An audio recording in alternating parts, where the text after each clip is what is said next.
Masquera say, I hope as we are waiting for others, munema Bible enyu paduze, or you need to quickly go and grab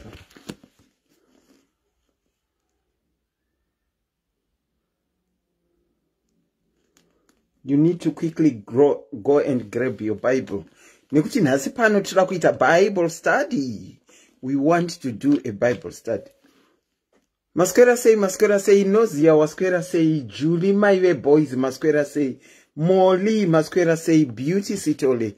How are you, Auntie? Auntie, very right, Stereki. Auntie, very right, Masquera, Avobo. Evelyn. Warirai. Masquera say, Mags, Masbanda, my doy, how are you this evening? How are you this evening? Nonga Shagaima Bible yenyu wedwe. Shagaima Bible yenyu. Get hold of your Bibles today, because we are going to do a Bible study. Way too bright, isn't it? Way too bright. I think that's much better. Hope lunga murombwi, how are you? Ana mzinga nyama ndeipi. Ndokufarirai andiselina munoti gonera. Anna, thank you. Thank you for that. Bridget Kainga Gumbanjera. Hi, Bridget. How are you? Bridget, I was talking to you half an hour ago. How are you, Bridget? Pamela Madziba, how are you? Lucy Chimombe ndeipi. Lydia Nyati ndeipi. How are you? Masquera say, guys, have you got your Bibles with you today? Nasi tulakuti tiwone sani. Talent, my brilliant Ruponga. How are you? Murise say rejoice Chikore Gurure. How are you? Unfortunately, time difference yatana yo ino viringa zvino, because Southern African time yakuma 8 iko zvino izvi. But I'm hoping kuti makwanisa kubikira ana baba, makwanisa kubikira vana, and you are now relaxed. So probably it's a good time. It's a good time. Tete Magume, how are you? Savelo Shinga, how are you? Sikanyisi Wesibanda Mense, how are you guys? Masquera say kumativi mana ose enyika. Wedwe, nasa wanaruku nonoka kuya asa wadi kutitista de Bible kan. Hamudi kutitista de Bible. Matora ma Bible yenyeri. Ndirakunzwa kwa muri makabata Bible, muchikota zvamunoziva zvemuBible. Nasi tikuita Bible study panapo kuti timboonesana. Kune nyaya dzinongonetsa dzatinongoteedzera uye tisingazive kuti tiri kudziteedzererei nekuti dzinenge dzakataurwa mudzisvondo. Emily Chipo Mamochulu, how are you? Pekunde ipi Tambudzai, how are you? Talent Tsuruseni, how are you? Damiria Esimabeza, how are you? Barbara Mbidzo, how are you guys? Masquera say. Regai timbomirira vamwe tinzwi. Ndokumbirawo ane namba kuti atinyorere tibvataisa palive apa. Takamirira vamwe kuti vauye. Rumbi Wendi, how are you Rumbi? Cleonyasha ndeipi Cleonyasha. Sarah Nyoni, Mabebeza Chiera ndeipi. I love you too Mabebeza Chiera. Murisei Masquera say askana. Sikanyisi Wesibanda ndeipi. Edina ndeipi. Pane munhu wandisiri kuona pamalive mazuwano.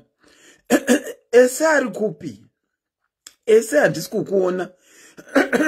Yokozuna weZimbabwe, how are you? How are you Yoko? Sharon ndeipi. Molly Maseko ndeipi. Notando Gugu, how are you? Looking fresh. Thank you. I'm putting on my jumper, my SIS MELLY's Diaries jumper tonight. So you'll be seeing more of it. Kwa kutonora. Saka you'll be seeing more of this wood. hood. I don't know how to pronounce it. Nekuti kwa kutonora. I'm putting on a SIS MELLY's diaries. Hood. Nas. Maita watawa muriseita shindeipi Mildred. How are you? Poshia Gondo. Ndeipi Poshia. How are you guys? Grace Mabachi, how are you? Mabata mabaiberi yenyu here. Ndokumbiro ane number kana uti. If I say it out, someone can be typing it so that I can pin. Shamaine Wambe, how are you? Sarah, how are you? Modesta na Grace muri say. Renika say. Yoko we Zimbabwe ndambo mumoresa Yoko. Yoko waskwera seiko. Regai mbokutaurira imwe nyaya. Imwe nyaya. Yoko ndotaura ire nyaya iya. Yoko ndotaura ire nyaya iya. How I got to know you. Ndotaura. If you say yes, ndoitaura ukati no ndoregera. Emily Chipo. Ndotaura ire Yoko. Yoko, nyora kuti yes or no, ndiposekesa vanhu mu comment section. My B maps. How are you? Kuti dzimwe nguva zvatinenge tichiona about munhu ka zvinogona kuti deceive wotopinda mu filling station about munhu. Izvo zvisiri izvo zvaari. Nadia, how are you? Rumbi, how are you? Babiana ndeipi? Notando ndeipi? Gabu ndeipi? Melody Fambisa, how are you? I'll only say it if Yoko says yes. Tandiwe, how are you? My B, how are you? Maps. Rumbi Lerato, how are you? Mona Lisa ndeipi? Ancilia ndeipi? Mabel ndeipi? Tabi, how are you? Janet Ngomo, Masquera say. Rumbi Wendy, Masquera say. Lizzie ndeipi? I'm not seeing any comment from Yoko, so I won't say it. I assume it's an anti tauraizven. Regan fokusekesai. Mazvira ndakatanga kuita Yoko achatanga Yokozuna we Zimbabwe program yake. Anditi ndinongona Yoko haikona ndichimbomona achichovha bhasikoro ndichimona achibika ari mukitcheni.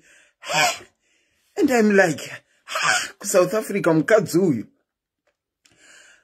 Why I'm saying this is I want you to see kuti sometimes what we see on Facebook is not real life. And sometimes unotogona kupinda pa filling station yekuti mumwe munhu ari kuzvigona sei. Zvisiri izvo zvirizvo. Saka ndinongona Yoko ari kuita malive ake achitanga kuita malive ake ari mukitchen achibika. Chitongoti mukadzi uyu kuSouth Africa. Vakomana vamwe vanhu zviri kuvaitira kuSouth Africa uko. Ari mukitchen make dzimwe nguva ndichimona achichovha bhasikoro. Pane pamwe pandakambomona ane swimming pool. And I even got to tell my friend kuti pane mumwe mukadzi, she is big. This woman is very big. But you should see her. Anochovha bhasikoro, anogona kuswima. Ndikati anemba yakanaka zvekuva neimba yakanaka. And anoita malive ake ari mukitchen make achibika.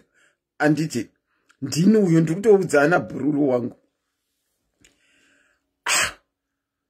And then imwe live ndonzwa Yoko akutaura zvevarungu vake. Ini varungu vake vari kutaura ndevapi apa?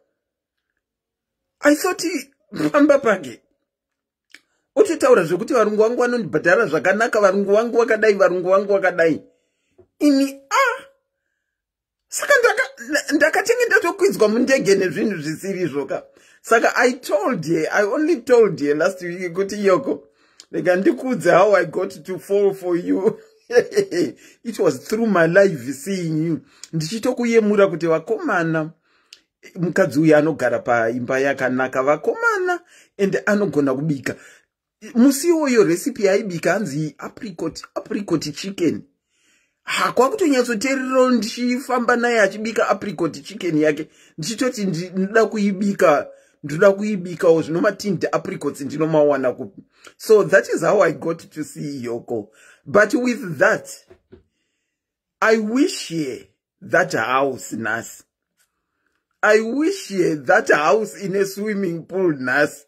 Saka ndakamusekesa kuti Yoko iwe dai waitoziva kuti ndakange ndakuona ndikakufungira pamusoro munhu ozotaura zvekuti ndiri madhumbe ini munhu ndakaona achibika apricot chicken mukitchen make akuti imba ndeyevarungu saka zvinongotidzidzisa kuti sometimes zvatinoona pasocial media izvi ngazviregere kutipinza pamafeeling station. Kana usinganyatsozive munhu unotogona kufunga zvokuti vamwe vari kuzvigona sei, vamwe ana madhumbe vari kuzvigona sei, wakutopinda pafeeling station. Anyway, I wish that for your call today. Okay, a very good evening to you all. The name is Auntie Selina and I am your host and presenter tonight. Tonight we are going to look at a topic ingangogona kufamba ingangogoitisa kunge tatsika mugarden mevamwe vanhu. Today we are going to do a Bible study. We are going to do a Bible study. And the topic that we are going to talk about tonight is tithing and contribution. Tithing and contribution. So if you haven't got your Bible with you, please grab one. Nekuti kana uchiti teacher nasi Bible study as you phone in. And send one number kaini yekupina. Okay, the number is 44. May I kindly ask someone to write the number 44 77 48 33 0801. I'll repeat again 44 77 48 33 0801. Kana paina abata ndokumbirawo kuti vandinyorere mu comment section so that I can pin the number, please. Please. Kana paina abata 44 77 48. Thank you so much, Love Day. Thank you so much, guys. Yehinde pifuti number there. I'll pin it. Okay, thank you so much, guys. Rumbi, thank you so much. Thank you. Gogowa Mishimuri say.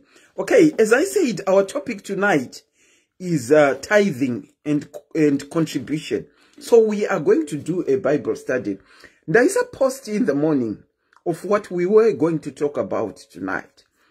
And someone called me to ask, Sakatina pastor, it's a Bible study. That got me thinking. Do we need a pastor to do a Bible study?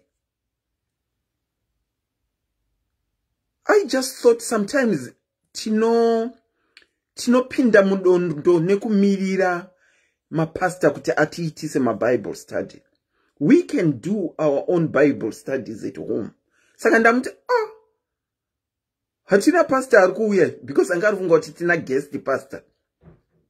Ndikati hatina guest ari kuuya zvikanisa ari kuitisa Bible study yacho ndiyani. Ndikati tiri kuita tega. We are studying the Bible on our own. We don't need a pastor or an elder or a deacon to lead us to do a Bible study. Ndo kazhinji zvatinozo tora zvisizvo zvatinenge tanzwa nemapastor takutoredzera sezvirizvo because we are too lazy to even be reading the Bible on our own. Tithing. What is tithing? Contribution. Chii chinonzi contribution? Ndiani anofanirwa kutitha? Ndiani anofanirwa kucontribute? How often should you tithe? And how often should you contribute? Ndiyo mubvunzo yatida kubvunza. And today's church, are we supposed to be tithing or not?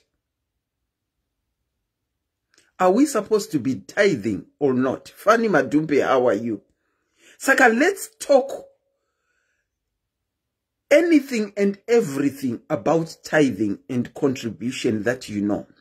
If you feel comfortable to open the Bible and show us mavesi acho, please do so. If you feel comfortable to open the Bible and show us mavesi acho, please do so. tithing and contribution. Do you have something to say about it? The number is pinned below. You can call and we can discuss. Ndiri kudzidza handitozviziviwo. Ndinoda kuzviziva. Yakaitwa sermon na Apostle Chiwenga vakati chiko love day makanzwa kuti chi nenyaya sermon yacho huya utipakuriro kuti makanzwa kuti chi tizeye zvacho zvakataurwa kuti zvinorevei so that tinoonesana nekudzidzisana. Let me say this. Mumachechi atakakura tiri isu vamwe vane maage angu, ana Anglican, ana Methodist, ana Roma, kwanga kusingataurwe nezve tithing. Taiziva inonzi contribution yaifambiswa chinenge chibhegi so muchibvisawo mari yaunokwanisa iwe. Ndo yaifambiswa iri kuna vaKorinde yekuti you should set aside each week, you should set aside a sum of money inoenderana newe yekucontributa kuchurch.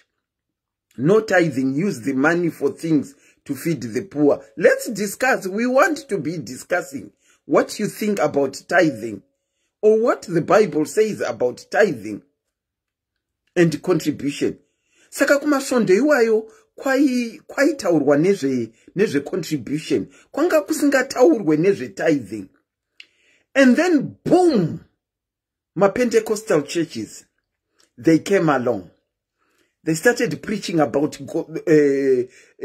prosperity gospel. Tithing started coming in left, right, and center. Yekutitha. Takangoinzwa pakauya ma Pentecostal churches, tithing yakabva yangoti boom.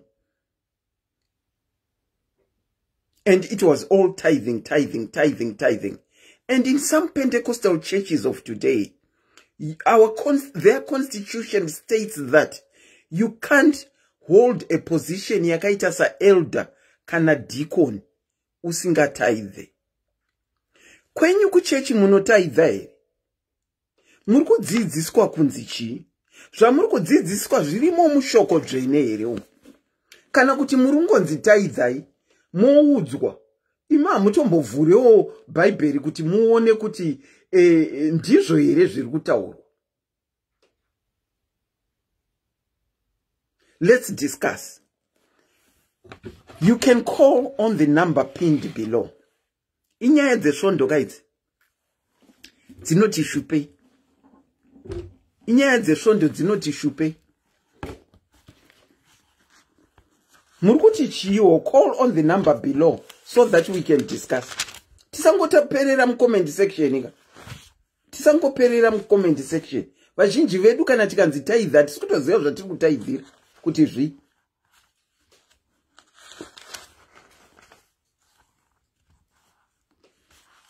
Vese yanandiri kutaura iri kuna Corinthians inotaura about contribution. Isusu yatakakura tichiziva. Iri kuna 1 Corinthians chapter 16. Inotaura kuti now about the collection of God's people. Do what I told the Galatian churches to do. Hanzi itai zvandakaudza machechi eGalatia. On the first day of every week, each one of you should set aside a sum of money in keeping with his income, saying it. Sorry. Okay, now much better. Now about the collection for God's people. Do what I told the Galatian churches to do. On the first day of every week, each one of you should set aside a sum of money in keeping with his income, saving it up so that when I come, no collection will have to be made. And then what about Chienderera? On the first day of every week, set aside a certain amount of money. Isusu ndo yatakakura tichiziva kuti first day of every week yaunenge waseta aside here kana wakuenda kusvondo ndo yaunotora uchienda uchinobvisa. Muri kuti chiyu. Hanzina Julie maiwe boys avafone ava hapana chinozivikanwa. Maiwe boys munogoti hapana chinozivikanwa sei? Aiwa vanoziva vanhu vari kunyara havo kufona vanoziva vakaregera kufona chinenge chiri chokwadi hapana chinozivikanwa zvangonzi napastor bvisai tithe chete vanongomhanya kunobvisa chavari kubvisira havatochizivi nevamwe vakutotiza inopisa kanyaya.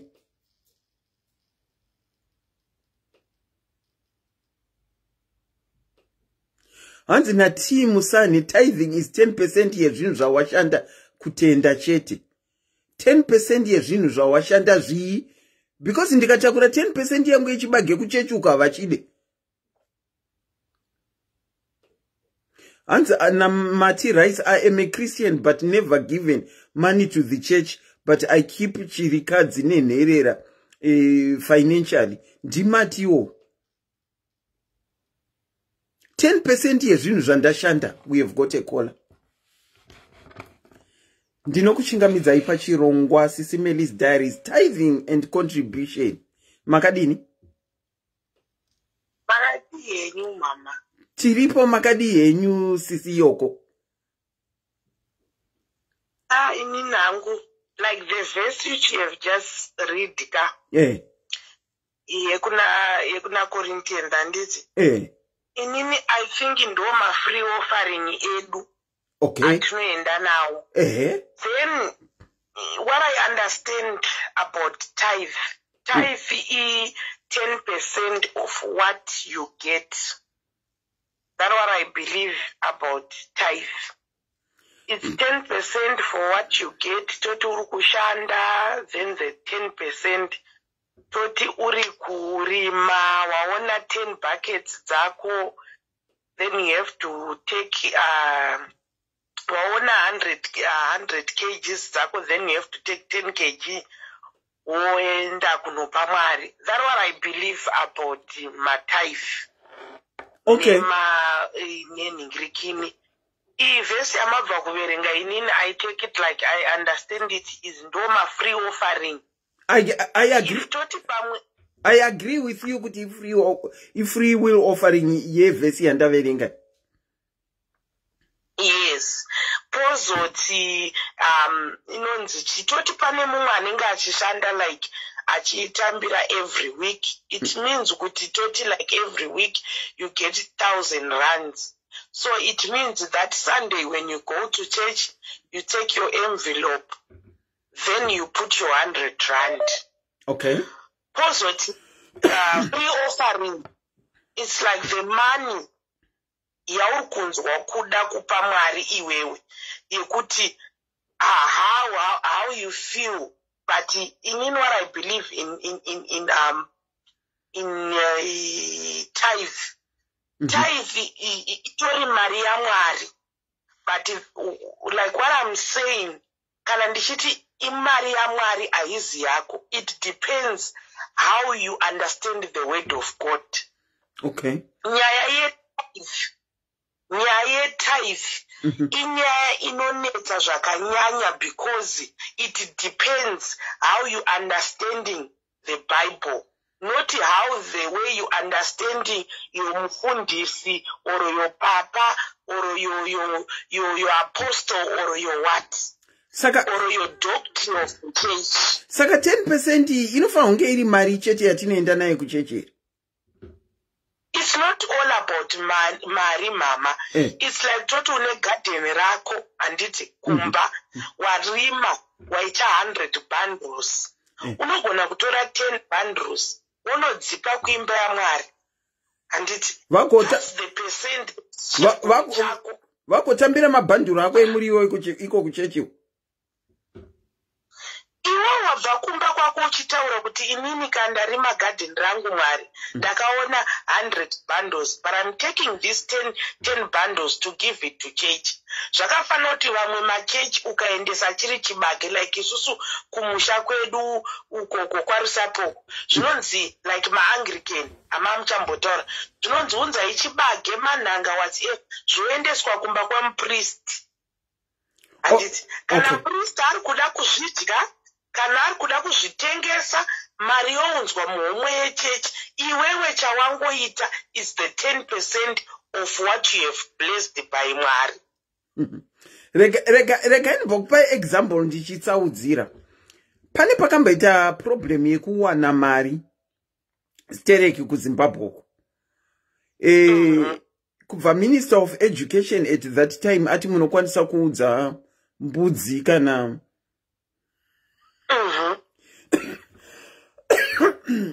munokwanisa kuunza mbudzi kana huku. Vanhu vakaenda kuzvikoro nembudzi kana huku. Zvikoro zvakawanda zvakaramba dzichiti hatina pekuzvipfuira, hatina pekuzviisa, hatina market yekuzviendesa. Zvikoro zvakawanda kumasvondo anhasi imimi sisi yoko mungatakuri 10 bundles of muriwo mukaenda nadzo kuchechi kwenyu kwavo tinoona muchiimba kuya vakabvuma 10 bundles dzenyu dzemuriwo here. Inini kana vakasvikodziramba zvavo vazvidziramba but inini I'm being ndikuteedzera shoko raMwari. Ndinobvumirana ndobvumirana nemi kuti inini ndinotakura 10 bundles because ndozvamuri kuita saka matora 10% yemabhandle emuriwo mukaenda nawo.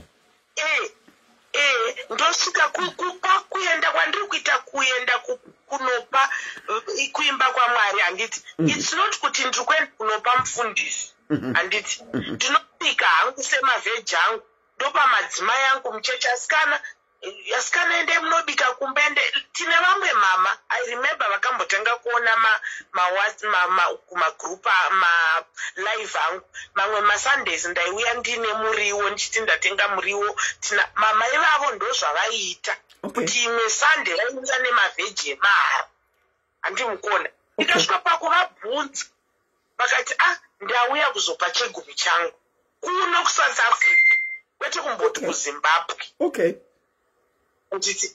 Ende waitoona business ravo nanhasi riri kuenderera mberi rekurima iroro. So of course I know machechi edu anhasi mama azara mari chete. And which that thing is brainwashing us kuti people they are getting lazy to pray because they just want to go and kufunga kuti kunopa mufundisi mari ndo kunoita kuti zvinhu zvangu zvifambe. Although you didn't add nyaya yeseed and mangotaura nyaya yekuti zvoni tithe and contribution. But chino chinhu chati brainwasha isusu mama inyaya yemaseeds azara. I think you have to do another topic of seed kuti church nombonzi seed. Aiwa ibva mangotiudza ipapo Antiyoko because seed is part of that giving as well. Chii chinonzi seed? Because vanhu vakawanda zvinonzi kuti uite mwana you have to connect your seed. Isa seed. Yes. Utona vanhu we are paying that money and when you go back home you don't pray. Unongochoti ndakaisa seed rangu muenvelope. And ndakaisa seed rangu but that's why murikuona a lot of people we are being so brainwashed. Saka inini I think the best thing ever chinofana kuita mutendi is to read the word of God by yourself and get understanding it because nyaya matotanga is Yoko imama it's you. Yoko whoa. CD I've never come up across anything that talks about kuti uyambuke problem yako unofanirwa kusida. saka takutaura kuti tine chinhu chinonzi seeding, which is monetary value yaunofanirwa kushandisa kuseeda. And then we are now talking about tithing as well. And then we are talking about contribution. Yes, and it's like kuti ezvinozvi mumachechi mazara nyaya yeseeding, and nyaya yekuseeda nenyaya yetithe, and yecontribution iyi inonyanyowanzo kuwanikwa pane zvokuti kana kuti kuchechi kuruda kunzi okay yekucontributa mazuwano yakuvharwa kunzi toda kuappreciate mufundisi, toda kuappreciate vanhu vaMwari. Umwe munhu izvo zvakatengera mufundisi gumbezi, iye mai vake hasati ambovatengera gumbezi. Izvo zvakatengera mufundisi sutu, baba vake vasati vambopfeka sutu. Saka munozwa nyayo iyi inozvomwa mutango, we are so brainwashed, but inyaya iri kukanganisa ndedoctrine nekusanzwisisa kuverenga bhaibheri. Tithe iriko, handiti tithe iriko mushoko raMwari, Malachi chapter 3 verse 10, handiti. Of course, pane mwe munhu anyora mucomment section akati that was Old Testament. Yes, it was Old Testament. Sure, we are now living under grace. We are no longer living under law. But still, the word of in Old Testament, tichiri kurirarama wani mazviri. If you want to partake the grace yana Moses yekuti Mwari ndipei mukaha ndiite saMoses, we go and partake that grace. And it, so but Yoko, if you are still living by the laws aiveko kudhara mu Old Testament, why are we picking and choosing? Saka that means ava machechi vanoita vakadzi vakawanda zviri okaika, because if you look at the Bible mu Old Testament munhu aigona kuita vakadzi vakati saka makundiudza zvaMalakai, saka we are now picking and choosing what is relevant to us. Ndo zvatiri kuita. Yes, that's true what you are saying, because why? That's why muchiona kuti church anditi unosarudza church yauri kuda uchiteedzera doctrine, anditi muri kuona uchiteedzera doctrine yezvauri kuda. Ndosaka I think mukada kuteerera palive ndogara nhasi ndandotozvitaura ndikati there is nothing new pano pasi mama zvisina kuitika mubhaibheri. Anditi, but nhasi tikaona zviri kuitika tinonzwa kurohwa nehana, tinonzwa kudzifambira chaizvo kudzifambira. But mukada kuteeresa whatever which is happening right now around us, zvinhu izvozvo zvakatomboitika mushoko raMwari. Saka about the doctrines, it depends nechechi yaunoenda iwewe nokutenda kwako. Izvozvo munhu anopinda iyoiye vakadzi hobwe haukwanisi kumuudza kuti vakadzi vakawanda Mwari haazvidi. Munogomuudza sei kana zviri kuOld Testament muchinopika Malachi chapter 3? Muda kumuudzirei izvozvo? Ndopandinonetsana nesu tinozviti maKristu, because we want to choose what is ideal to us. That is in the Old Testament, like Malachi chapter 3, and use it. And yet, mamwe mavhesi anoti ningirikini akangai nevakadzi vakati hatidi kumapika, tinoti it's wrong. Saka it's now picking and choosing. Tichidzokera back ku tithing and contribution. Matondi confuse wese because maita bring in seeding. Inova yandinoti kana anyone akufona also include seeding. Motodzidzisana kuti zviri papi zveseeding izvi zvekunzi kana uchida kuyambuka neproblem yako unofanirwa kuuya neseeding. So you see that thing mama kuti zvinhu zveche, that's why ndichitaura kuti chechi ndiwe iwewe, inini zvandiri zvinozvo mwiri wangu uno, I'm the church. Kuya kwatiri kuenda kungonosangana sekutaura kunoita shoko raMwari kuti sanganai mupupurirane. So you see the problem now ndeyekuti machechi, ndakambozvitaura ndikati machechi ndo ari kutotirasa. because people, they are being lazy kuverenga shoko. True. With your own understanding. True. And it's, because if I read the Bible and meditate the word, rinonditsura ndega inini mama ndiri muno mpamuno rozosara ndobuda. But mandiri makatotsurika kudhara. Saka the problem ndeyekuti tiri kungoenda kumachechi kunozara, but we don't even know the word. Tongosvika toudzwa kunzi tipei seed, tipei free offering. You don't know the meaning of the seed. You don't know the meaning of the free offering. You don't know the meaning of the tithe. Why? Because Mauri, you are just an empty vessel. Yeah,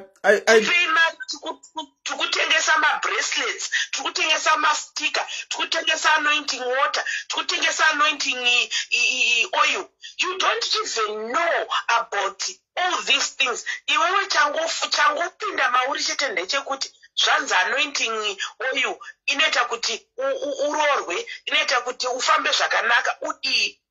But you don't even know kuti vakazvikota pai. What's the connection of kuzonzi kwakutwa anointing? Arisa David akaanointwa ka1. Hatina potakazombonzwa nzi David akatakura mafuta akatanga kufamba nawo achaanointa vanhu, achaanointwa every day. We never hear about that. Shuwa mafuta anga arimo muBhaibheri vakaanointwa vanhu, but hatina kumbonzwa kunzi akazotengeswa. And so it needs us to get understanding. Wow. Thank you so much, Yoko, for sharing all that. And for even bringing something that I had not even thought about. Zvakanakira kuonesana. Nasi tati tiri kuita Bible study. A very good evening to you, Yoko. And thank you so much for your contribution. You're welcome, Mama. Take care. Okay, let me return someone else's call that called. I'm now more confused. Varipane irikuti varipane imwe call. Do you want to call and contribute? Do you want to call and contribute? You know, I'm getting more and more confused now. Why I'm getting more and more confused is you're starting to pick my verses that want to suit to the situation that we are talking about. Tinokuchingamidzai pachirongwa maswera sei? Maswera sei andi? Muri kuzvionawo sei? Ndiri kuinzwa nyaya yenyu, asi inini hangu ndiri kuti panyaya yetithe. Panyaya yetithe mutemo wekuti zvatinenge tawana mukurarama kwedu kana kuti mukukohwa kwedu tinotorawo 10% of that gogo tichiisawo kuimba yaMwari. Mutemo wakagara uripo. Wakagara uripo kupi? Kubva kare nekare nakare nakare. Vaitoti kana vakohwa vaitora zvavakohwa izvozvo voendesa kuimba yaMwari. Vosvika votaura kune vakuru vechechi kana kuti kune vakuru vemusangano kutaura kuti izvi ndizvo zvatakawanawo pagore rino, ndizvo zvatakakohwawo. Saka ndauyawo ne10% yangu kuimba yaMwari kuti Mwari andiropafadzewo. Okay. Pane vhesi ramunoziva here rinotaura izvi? Tibva taudzana vanhu varipo. Vhesi riripo Leviticus inotaura nezve tithing. Leviticus 27. Leviticus 27. And iyo muBhaibheri rinotaura kuti izvi zvakaudzwa vaRevhitiko. Kuna Leviticus ndo kune nyaya tithing idzi. Saka 10% mati chinofanirwa kunge chiri chii? Inini ndofunga zvataura sisiyoko yekuti kana ndatengesa muriwo wangu ndaona mabhanduro angu 100 ndinotorawo 10 ndoenda nawo kuimba yaMwari. Ndokutaura kwaiitwa soko raMwari kudhara. Asi mazuva ano handichaendi nemabhanduro. Vakutoda mari. kana ndatengesa mabhanduru angu 100 ndotora mari iyoyo yandinenge ndatengesa ndoendesa kuimba yaMwari, nokuti vanhu vari kutomhanyidzana nenguva. Asi kare kwanga kusina basa nemari, waindoendesa kana mbudzi kana chauyi nacho kana huku zvichitambirwa. Okay, saka inini kuri kunzi ndaenda nemuriwo wangu kana ndaenda nechibage changu kuchechi. Mufundisi ane mvumo yekuiramba here kana kuti ndichienda unotengesa wozouya iri mari kana kuti anofanirwa kutambira? Mufundisi haafanirwi kuizviramba, anofanirwa kuzvigamuchira. Kana iye pamba pake ainawo muriwo iwoyo wandauya nawo, anotora muriwo iwoyo oisa kune vanhu vari kutambura, kune nherera, kune vamwe vanhu vanorarama nekuda kwavafundisi. Saka kana mufundisi akaramba mabhanduru emuriwo, which means haagoni basa, haazivi chaakashedzerwa naMwari kuti ave panyika pano. Okay, aiwa, izvo zvamataura aiwa zvinonzwisisika. Madhumbe, aiwa, tazvinzwa. Ende ndinobvumirana nemi kuti mufundisi anofanira kunge achitambira chandaunza, kunyangwe dziri huku 10% anofanira kunge achitambira. Iye ndiyo zonopa vanhu vari kutambura, ndo basa resvondo iroro. Zvinenge zvaunzwa izvozvo kuti vanopa vanhu vanotambura. That's true. Ndine imwe contribution yandoda kuita nezviri kuitwa machechi emazuva ano. Taura yenyu. Anokuudza kuti kana ukasapa muchechi unofa uri murombo, kana ukasapa muchechi hauroorwi, kana kuti unoshaya murume, kana kuti unoita mabad lucks. Ndo zvinotaurirwa vanhu. Ndo saka muchiona vanhu vachienda nemagonyeti akazara nezvinhu zvokuofloda kuchechi zvokupa vafundisi. Nokuti ivo vafundisi vanokota, vanochichidzira vanhu. In fact, ndingatoti ivo vanochichidzira vanhu. And nyango ukapa sei, kana zvisina kugamuchirwa naMwari, kana wapa iye mufundisi wenyama, hakuna chinomboitika kwauri, hauzoroorwi, hauzoiti mari yacho, unoramba wangu uri murombo. Asi ivo vanenge vachitidini, vachitinyepera. Asi vanhu vari kutobvuma kamanyepe iwe. Vanhu vanobvuma. Nyaya yacho inoitika andiselina, vanhu tiri kutambura. Ndo nyaya yakanyanya kubata pavanhu vatema. Vanhu vatema kunyanya isu maZimbabwe tiri kutambura, hakuna chiri kufamba. Imba haifambi, ukanyavaka imba unoita 12 years kupedza 2 rooms house. Ndo saka unozoti mari yangu iyoyo kuti ndibhadhare ku 2 rooms ndisati ndaendesa ikoko, regai ndiendese kuna mufundisi. Pamwe mufundisi anga ndinamatira, pamwe zvinhu zvangu zvingafamba. Asi hakuna chinofamba. Makwiki Madhumbe, thank you so much for your contribution. Regai tinzwe vamwe. Makwiki hai. Andisati ndapedza kutaura. Alright, okay, sorry. Taura. Inini ndinorespekta vana mufundisi, asi zvavanozotiita kuti kresha, kuti titye tiendese zvinhu zvedu zvese zvatiinazvo kwavari, isusu pasina chiri kufamba kwatiri, zvakaipa. Hazvina kunaka. Ndinovada vafundisi and I respect them so much. But zvavari kuita manje mazuva ano, nokuda kwokuti ivo vanoda kubudirira, vanotaura kuti havangamiri pamberi pavanhu vasina kupfeka sutu.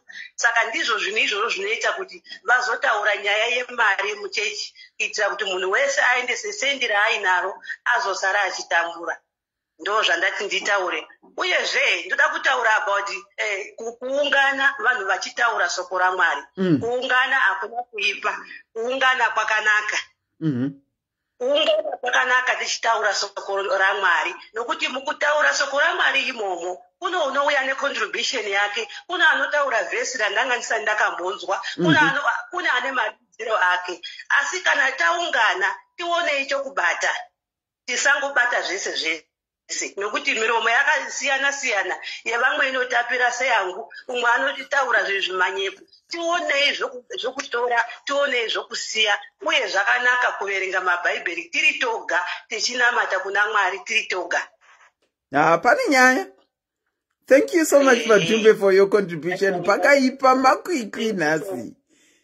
Inini handiendi yangu kunopa mari dzacho kuchechi.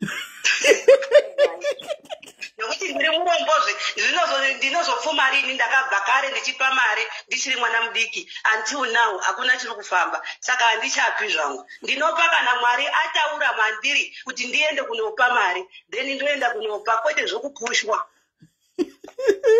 Aiwa, ndinobvumirana newe Madhumbe. Ndinobvumirana newe. Thank you so much. A very good evening to you. Same to you. Okay. Regandi Josema Makola angari kutraya kufona. I'll try and come back to all those people that were calling. Vakoma na makwiki. Tithing or contribution. Ndinokuchingamidza ipachirongwa SIS MELLY. I'll try and come back to all those people. Ndivharireo live ya muri kunzwa kola. Hello, Auntie Selina. Hello, muri sei? Magasimba here. Aiwa tiri nani. Tithing or contribution munoti chii kwapinzwa imwe yeseeding futi inodhila nemari. Muri kuti chiya. Uye mune mavhesi amuinawo here angatibatsira kuti tinyatsonzwisisa kuti Bhaibheri rinombotaura kuti chiine zvazvo.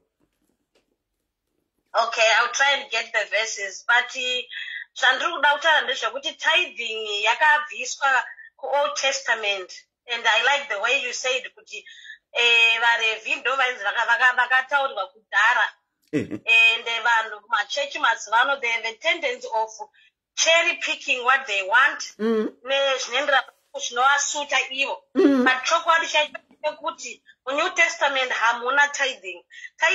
Jesu anambobvira akakolekta tithing, Pauro anambokolekta tithing, vese maapostora ari muNew Testament hapana akabvisa tithing. Chakanyorwa muNew Testament pakanzi ipai Mwari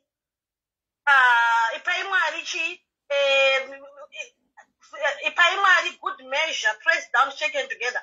Pakanzi ipai Mwari, hazvina kunzi pai cheguru. Pakanzi free will offering, yes, because the minute I'm not telling you pay 10%, makutengesa shoko kwandiri. You are telling me kuti ndofana kubvisa 10% kuti Mwari andikomborere, and yet Mwari akatida isusu satamuda. Saka Mwari haana kuti akataura kuti kana muchiparidzira vanhu shoko, freely you have been given the word, freely give. Saka kana makunditi bvisa 10% makutondibhadharisa. Jesu haana price. Denga harina price. And kutotaura kuti hanzi kana mukadai so mukabvisa chegumi mukadai munhu wekuti Mwari vazodai. Izvozvo zvinozvidza kufa nekurovererwa kwaJesu Kristu. Jesu akaroverwa akatakura zvese kechiwanhu akapedza nazvo. Saka hakuna kunditaura kuti bvisai seeding kuti Mwari azokukombora. Ndakakomborerwa kudhara inini. Saka vakandikomborera vandakazvarwa ndikuti vakandikomborera moyo zvikaperera ipapo. Kola, ndiri kukunzwisisai muri kuti muri kuti tithing haicha apply mukurarama kwedu kwatinoita nhasi nekuti Jesu akaroverwa pamuchinjikwa, saka taakulive under grace. Is that what you are saying? Yes. I understand kuti muchechi munoda kubhadharwa mabills and everything. Tinokupai free will offering. Kana muchida mari yedu tinokupai. Chechi magetsi anobhadhara tinokupai mari, but the minute you start to use the Bible to manipulate me, we have a problem there. Inini handibvise chegumi ndakaregera kudhara ndakambenge ndichibvisa ndandakuziva asi ndakazozarurirwa kunzi aiwa wait a minute. This is exactly why Jesus died, and Jesu chaiye kana tichizviti maKristu tiri kuteera Jesu. Jesu kana asina kubvisa chegumi, why should I? Jesu kana asina kutaura bvisa chegumi, why should I? Wow. I don't have to seed. You cannot put a price tag on a blessing. How much is a blessing? You can't. Pane Mwari kuti takapiwa macommandments ekurarama nawo. 10 commandments atakapiwa. Ari kuti hanzi hapana pakanyorwa zvetithing. 10 commandments yakapiwa yakapiwa Moses. New Testament Jesu akanyatsotaura, a new commandment I give to you, that you love one another as I've loved you. Akapa 2 commandments. Ndiwaya atinorarama nawo isusu tiri vatendera Jesu. Commandments 10 aya akapiwa vana vaIsraeri naMoses. They don't apply to us. Kana wana Jesu mwoyo, you know not to steal, you know when to tell. Unengo akuza kuti andifana kutora mukadzi womunhu, andifana kutora murume womunhu, andifana kuba, andifana ndofana kudza abereki. It's automatic because Jesu akurarama umuri anokutsura.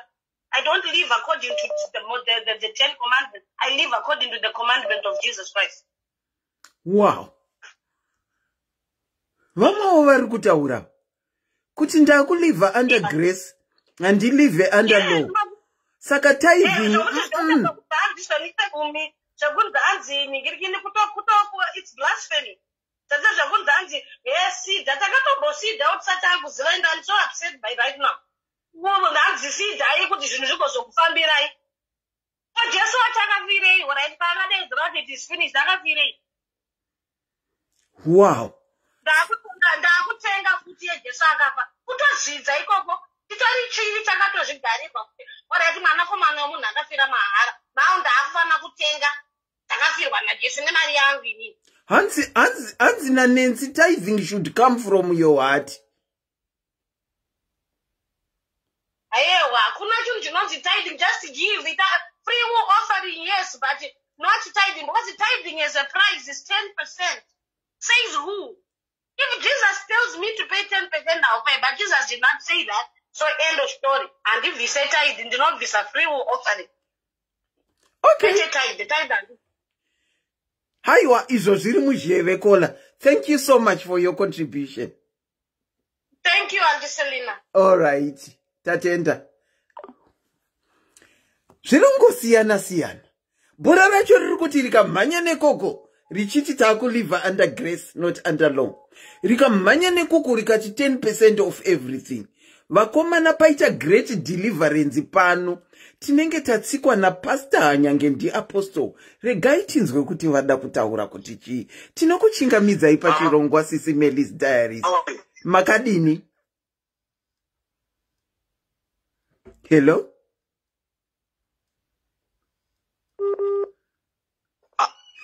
Iri kuita reconnecting. Ndiripo ndinenge ndarakidzwa nemweya kuti muri munhu waMwari. Thank you so much for yes. Thank you so much for this wonderful topic. Makadi baba. Ndoti pastor ere kana kuti apostle? Apostle. Tinoisa maoko makadi apostle. Yes. Tidzidziseiwo apostle. Right, tinochengetwa makadiwo. Tiripo tidzidziseiwo munhu wacho. Alright, chitanga mama chandaona. Andise kuti ndi clear.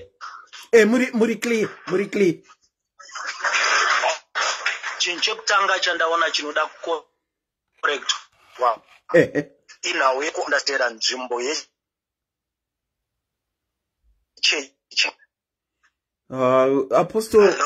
Apostle, ndokumbirawo kuti mutsvage pakati nakeika. Ndambenge ndakunzwa muri clear asi yakuita ichigabha. Hello? Ndakunzwikere manje ndachinja. Alo ndiri kunzwa enda chinja network ndakunzwikere. Zvinenge zviri nani, enderera henyu mberi.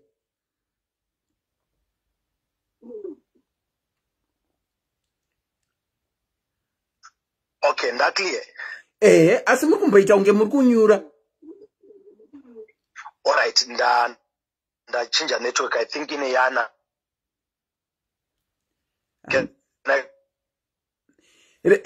Apostle, regai ndikufonerei futi. Regai tatsikwa nemunhu waMwari panapa na apostle. Regai titraye kuvafona back. Timbonzwa ndima yacho kuti vari kuti chii apostle. Saka sit back, relax. I hope mune manotebook yenyu muri kutora manotes. Namba ya apostle iri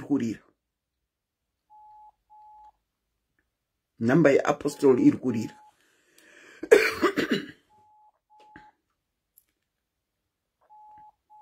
Tati taure zvino iko zvinotana apostle. Saka regai timbonzwa apostle.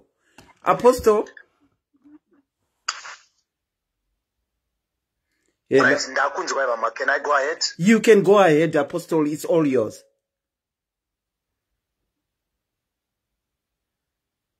Okay. Ndirikuona dambudziko riri kuita vanhu vazhinji ndekufunga kuti vanogona kustada shoko raMwari vakarinzwisisa outside of church. Okay. Ipapo ndo pari kutangira matam era yese. Of all the people I was listening vanhu vachitaura, but ndine hombo kutaura chinhu ichi. Ngati koshesei nzvimbo yekereke nedzidziso dzinobva mukereke. Okay, saka apostle mukuti apa tinofanirwa kustada shoko raMwari tiri muchechi chete kana takudzimba hatifanirwa kustada? No, era yatinoita tikada kuristada tiri tega ndeyekuti handidi kunyeba. Shoko raMwari harina kureruka sezvinofungwa nevanhu. Zvachose kuti unoga kuverenga ukangorinzwisisa. Ndoda kukupai zvinhu zvinenge 3 kana 4 about tithe.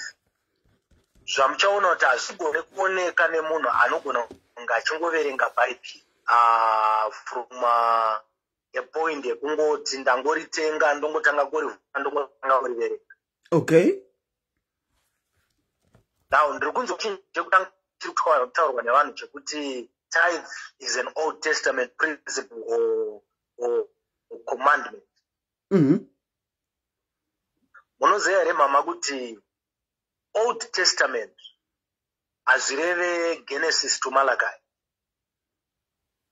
Tidzidzisei apostle. But ukangoritenga bhaibheri unogona kufunga neNew Testament zvinoreva kuti Genesis to Malachi ndo Old Testament. New Testament zvinongoreva kuti Matthew to Revelations. Tinotangira pakuda kudzidzisana kuti Old Testament kana kuti Testament zvinomborevei. Testament yekutanga inonzi Old inotanga mubhuku raExodus nekuti Testament inoitwa nekudeuka kweropa.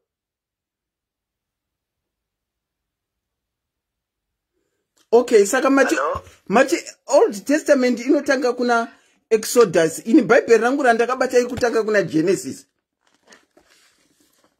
No, kuti Old Testament ndo pandiri kutaura kuti kutoti Old Testament kwacho mukanzwisisa kuti zvinorevei ndo pamuchanzwisisa kuti Abraham anakurarama mu Testament.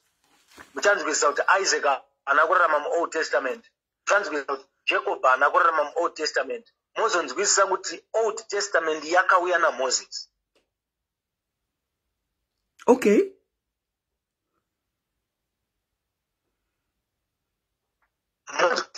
Kuti patinoti Matthew, Mark, Luke, John. Matthew haizi New Testament yese.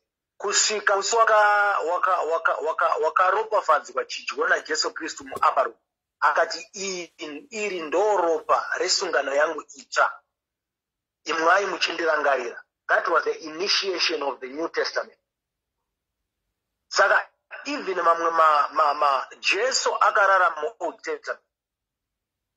So you will discover kuti vanhu vanotaura nekuda kwekuti vanongovhura bhaibheri voona pakanzi Old Testament books, voona kwakanzi New Testament books, but ukazonostata chinonzi Testament chacho unoona kuti bhaibheri rinotaura kuti Testament haiitwe kunze kunge muridzi wayo afa. Yeku-New yakatangira pakafa Jesu. Yeku-Old inotangira musi unomwayiwa zvinhu zvemutemberi ropa naMoses. Oinitiate Testament yakare. So the moment we say Old Testament is tithe is Old Testament, tichiverenga kuti Abraham aive ku-Old Testament, tinenge tichiparidzanikwa.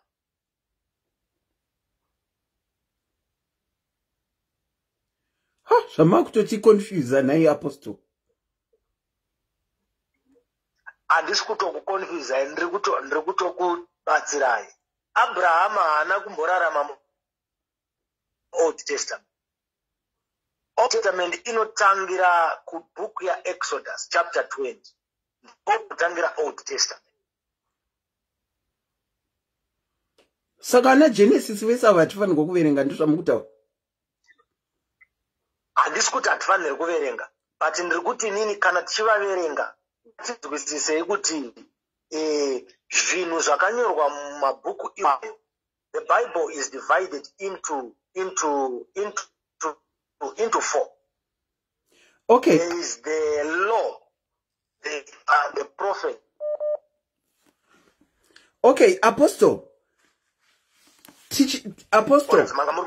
tichitaura nemaringe netithing necontribution nekuti apa ndatoconfused.com pane zvokuti kwaizve Old Testament neNew. Izvi zvakutoda rimwe zuva tichitaura. Imbotibatisai patithing apa necontribution. Ndepapi patiri kuenda wrong? Pamunoti imimi kunodzidzira Bhaibheri uri kumba kwako usiri mumba yaMwari, ndo zviri kupa kuti titaure zvatiri kutaura zvese izvi. Alright, saka mubvunzo wenyu tithing necontribution, imisa apostle, munhu wekereke, chitidzidzisai zvinofanirwa kunge zvichidzidziswa vanhu about tithing neoffering. Alright. Kingdom ya Mwari, it's a realm, it's a kingdom yakafanana nenyika, anditi? Totora senyika ine kwatinobva kuno. Ine constitution inotaura pamusoro pe-tax.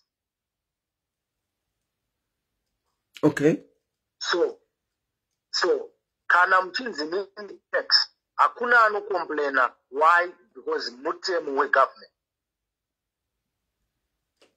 Saka tithe mutemo wekingdom yaMwari. Mutemo uyu une zvawakaisirwa. Mukaverenga bhuku raMalakai chapter number 3. It's to our advantage to tithe. Why? Because ipapo rinotiro ndiye dzeimone.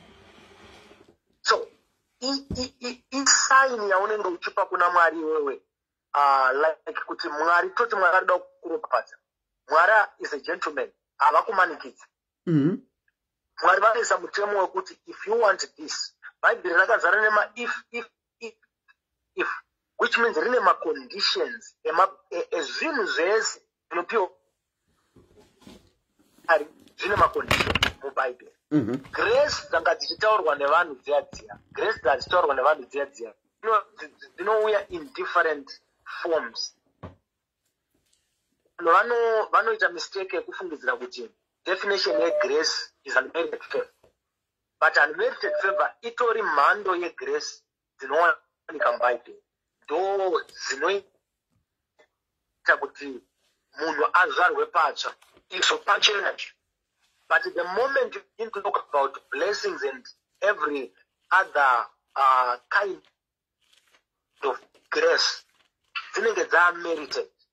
Nosaka muchinoona mukangaita chapter, for example, 28, aitange yati uchava musoro, uchizova muswe. Verse 2, verse 1 inenge yatanga na if you will diligently hearken to the voice of God and follow all his commandments, you shall be the head. Saka aya ama results ekufulfilla condition yapiwa naMwari. Mukanoverenga ndanzwa vanotaura kuti ndakambopadzwa kudhara pati Bhaibheri shoko raMwari mukanoverenga Isaiah 1:18 inoti if you are willing and obedient you shall eat the goodness of the land.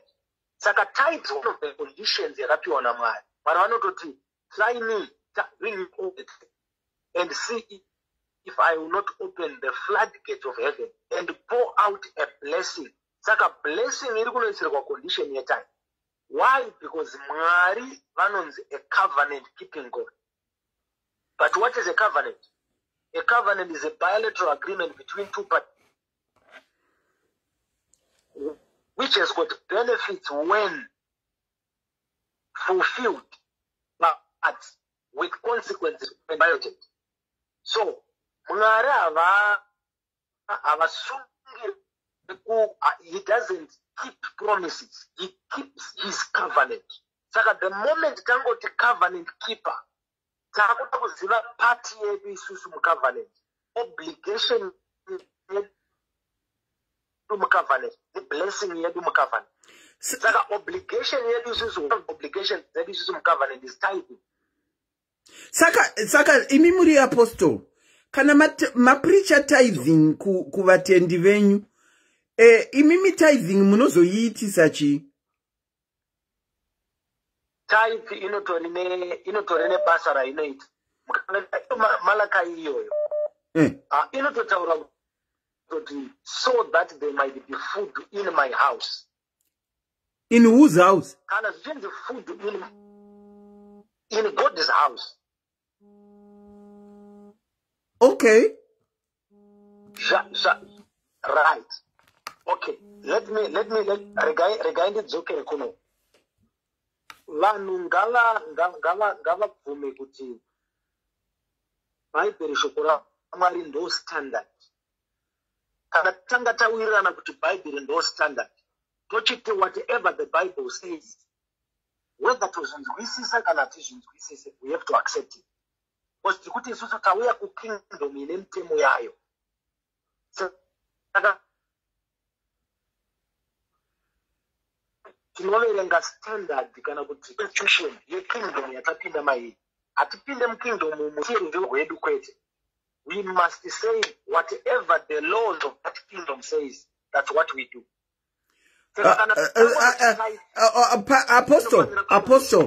Apostle, Tati Bible is the standard of what we should follow, anditi. Mune vakadzi vangani? Ndine one. Asi tichiona Bible tinoona vamwe vakanga vaine vakadzi vakawanda. Why mune one? Kana tithing irimo muBhayibheri muchiiteedzera, why mune one? Mataura mabvunza mubvunzo wakanaka. Kana tichiti Bible is the standard. Anditaura zvimwe zvinhu zvinogona kukonfuse vanhu, but zviri very clear.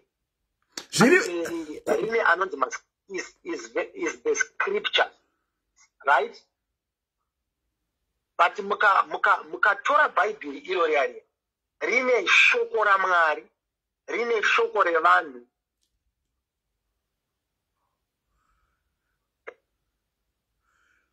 The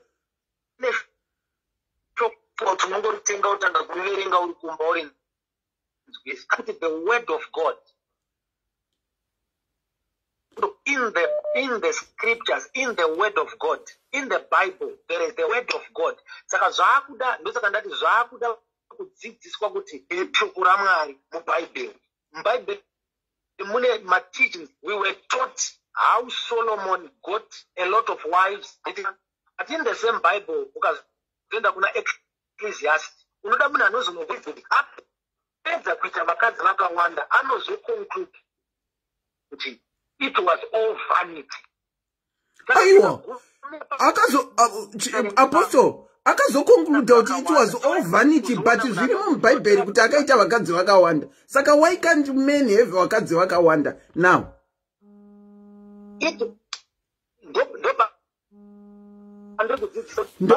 Ndokumbira musandifonere pa direct please. Ndokumbira musandifonere pa direct pana Apostle please. Enderera henyu mberi Apostle. Alright, ndikuti nini the same Bible rinotinyorera nhoroondo yake handitika kubva paupenyu hwake achiroora vakadzi vakawanda. Asi conclusion yake unoda muisapia seni anozonokuratidza kuti chinzwa munhu wauri kuda kungopera akaita kavawanda. Ndiye akutaura kumagumo ebhuku rinonzi Ecclesiastes kuti zvese zvandakaita izvi I have seen kuti it was vanity of vanities. Saka conclusion yedu isusu paupenyu hwaSolomon ndeyekuti atidzidzisa through his life experience kuti unogona kuita vakadzi vakawanda, but those zvakanaka here. Saka kubudikidza neupenyu hwake tiri kudzidza kuti vakadzi vakawanda, it was a life lesson through experience yaari kuzonoconclude achiti zvese izvozvo it was vanity. Bhuku rekupedzisira raakanyora wise through experience anotonocriticize vakadzi vakawanda. Yakangoma akangoribata akangovhura Bhaibheri.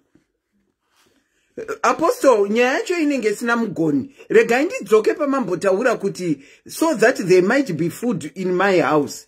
Whose house are we talking about here? Alright.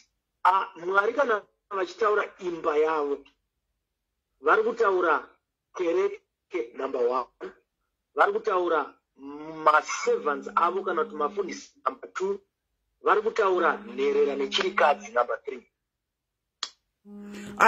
asi apostle tichinyatsotaura shuwo mataidha ari kuuya kumasvondo uku muri kupa shirikadzi. Ini ndakaita shirikadzi for 17 years ndikatambura, ndakashaya story yangu ndichitopinda chechi, ndakashaya story yangu yekuti ndaishaya sendi rekuti mwana akwira aende nebhazi, ndaishaya mafuta ekuti ndibikise muriwo wevana until muri mwezi womukadzi wepa next door auya akandiona ndichimudya munjonjo, akanditi mai prince chiri kuitika, ndikati mai Tinashe handina, asi ndaienda kuchechi full time ndichiti kana ndakuti uimbawo zvoishuwa ndatozvipira, asi handinombobvira ndakaona vanhu vachitonyatsoziva kuti ndiri widow, munhu waMwari apostle. Handinombobvira ndakaona kereke ichiuya kuzondipa kana sendini, ndaitopiwa newo pama next door.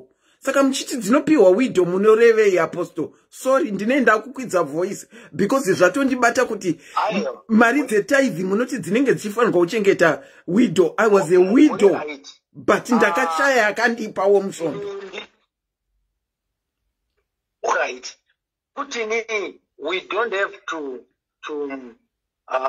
interpret the word of God using an experience, but we must use the word of God to interpret experiences. What do I mean by that? Ndikuti nini kuti kune makereke asingashandise chegumi kuchengeta une nherera zvakare, hazvireve kuti chegumi hachifanire kuchengeteswa nherera. Zvakangofanana nekuti tinoti pfuti yakaipa nekuti yashandiswa naarmed robber. Yet Zimbabwe or every other nation is safe because tina mabaraka nemasoja futi. Saka that somebody is used shoko raMwari zvisirizo doesn't cancel zvinorehwa neshoko raMwari. Saka chikanda tichidzidzisa tinofanira kungorambira pakudzidzisa kuti shoko raMwari rinoti chegumi chinofanira kupiwa kupi uye chinofanira kushandiswei. Kuti chazomanipuletwa chikasashandiswa zvakanaka, hachifanire kuita kuti tichinje dzidziso yekuti ngachipiwe. Apostle, hachifanire kuita kuti zvichinje handiti. But when apostles and pastors are saying kuti hunzai chegumi chigoningirikira mumba yaMwari handiti, 90% or 95% of kutaura kunenge kuchiitwa nemaapostol nemapasta vari kuzvitaurira ivo kuti vachengeteke nemhuri dzavo, not anyone else. That I can safely say. Alright. Ngatibvumirane ipapo for the sake of continuity anditi. Okay. But good. Toenda mberi kunoti. Do you know inene kuti arizi basa remunhu ari kupa chegumi kutsvaga kuti chiri kushandiswei? Because the moment you do that, mucharega kuchipa. But let's ndosaka takutoregera kupa pastor nekuti dzimba dzatiri kuzoona kwana Glen Loan uko dziri kuburwa, ndosaka tiri kudiscussa, tiri kutoregera kupa because of what we are seeing. Hamufanire kuregedza kuchipa. Regai ndikubatsirei. Hamufanire kuchipa nekuti mukangonotarisa kuti chashandiswa maite number 1 and number 2 muchiroda kuchipa. Now kana marega kuchipa ndopandura unombata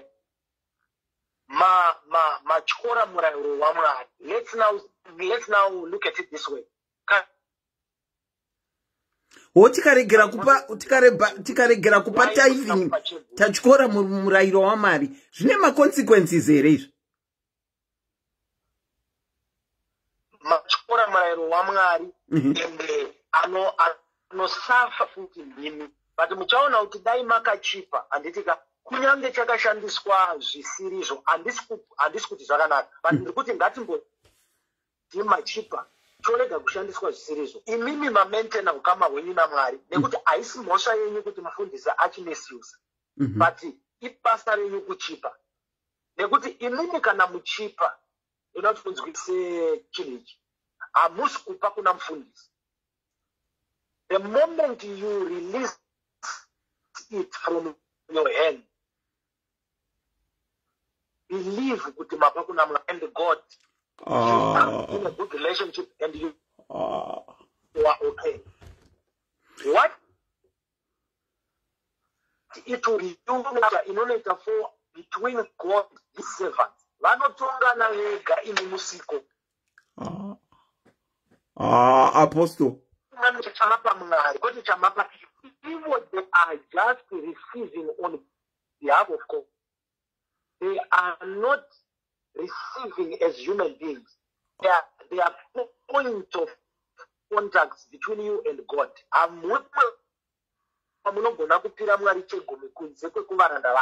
There is no way else you can give God your tithe. But varanda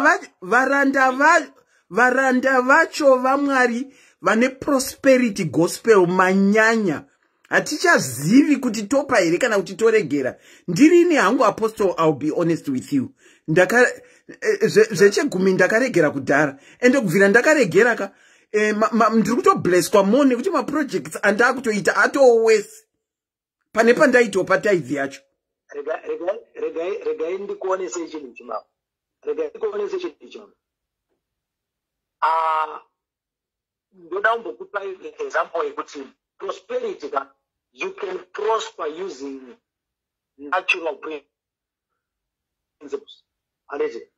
Just like every other, not every business person is giving tithe, but not everyone who is not giving tithe is poor.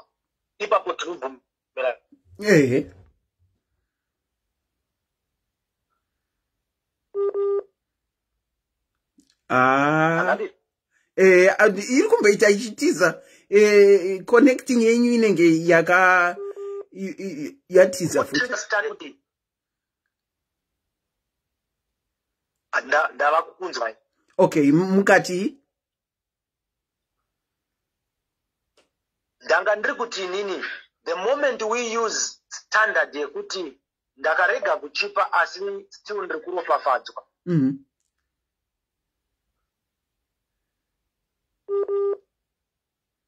Connect. Wi-Fi yenyu iri kunetsa.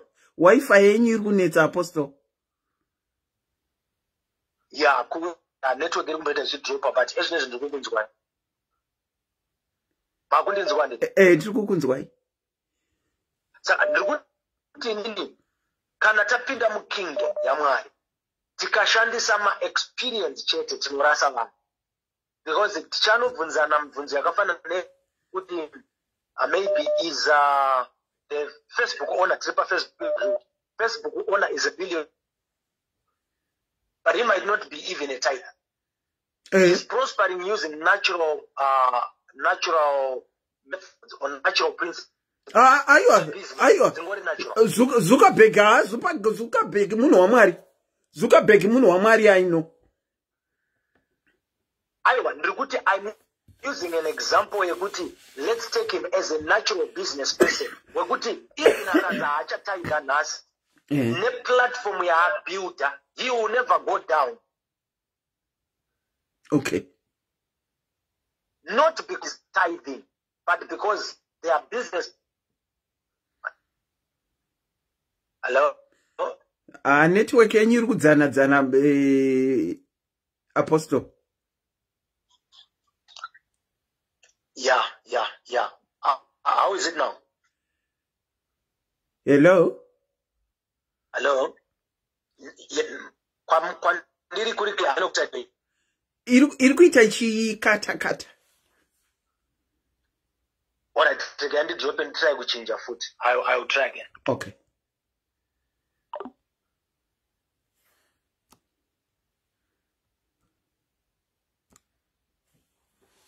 Reka itimbotora vamwe vachitraya kuchinja.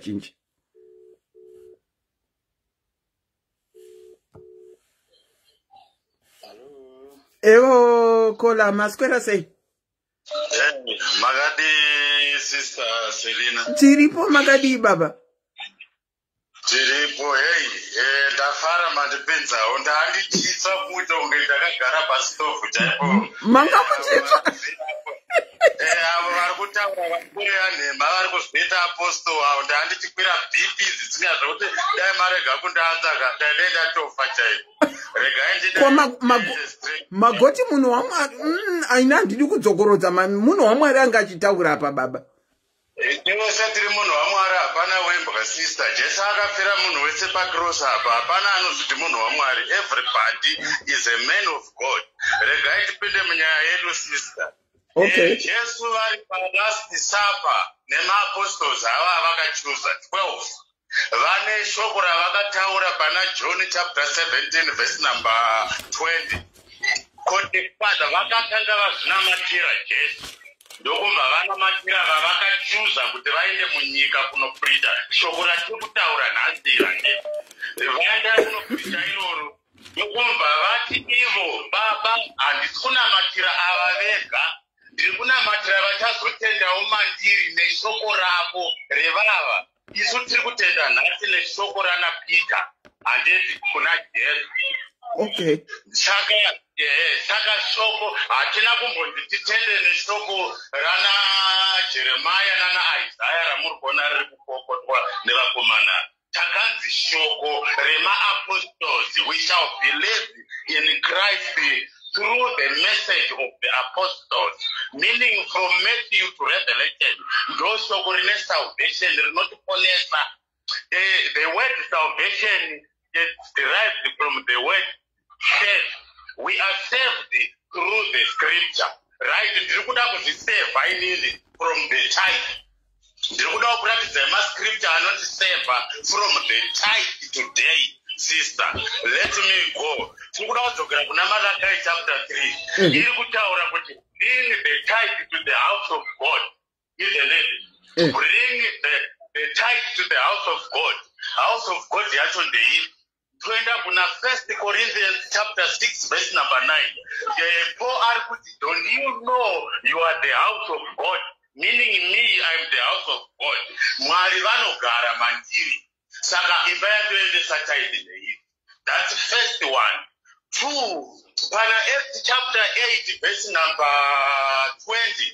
Peter arikuudza mufesa anonzi ningirikini boora ngoma rinonzi Simon Sosara kuti may your money perish with you, because Simon Sosara aida kutenga chipo chaMwari kunana Peter. Akanzi may your money perish with you for thinking that you can purchase God's gift with money. Zvinhu zvaMwari hazvitengwi nemari. Meaning tithe iri kutorohwa kudhara. Toenda pana Acts chapter 17 verse number 24.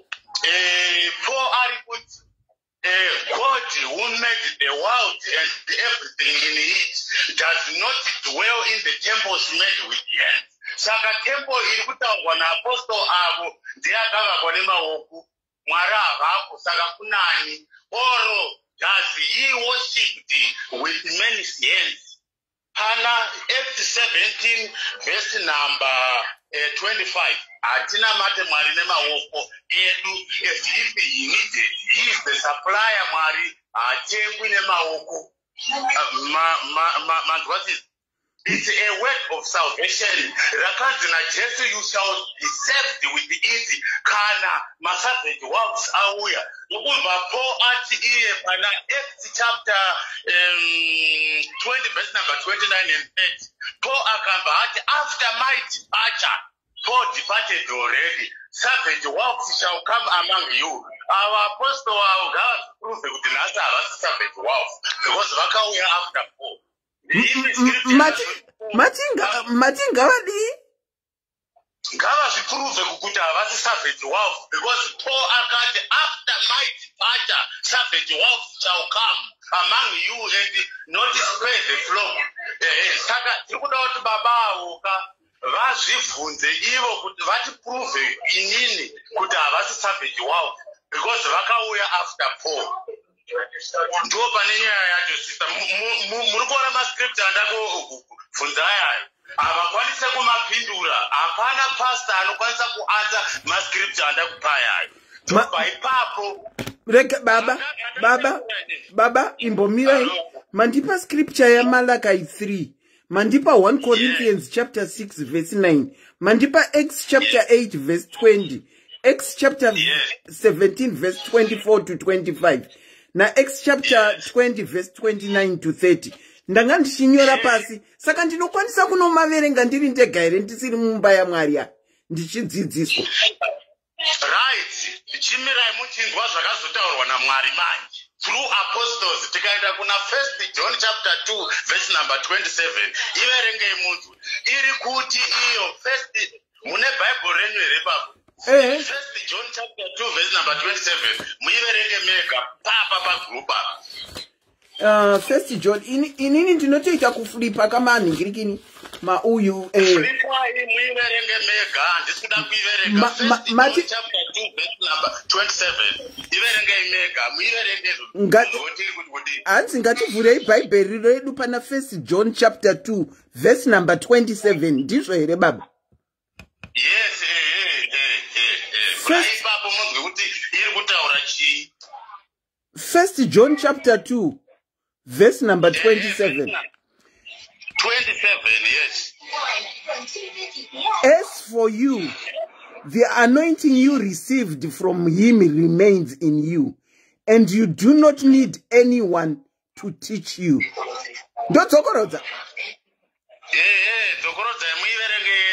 Hanzi, as for you, Makandi Tarisa,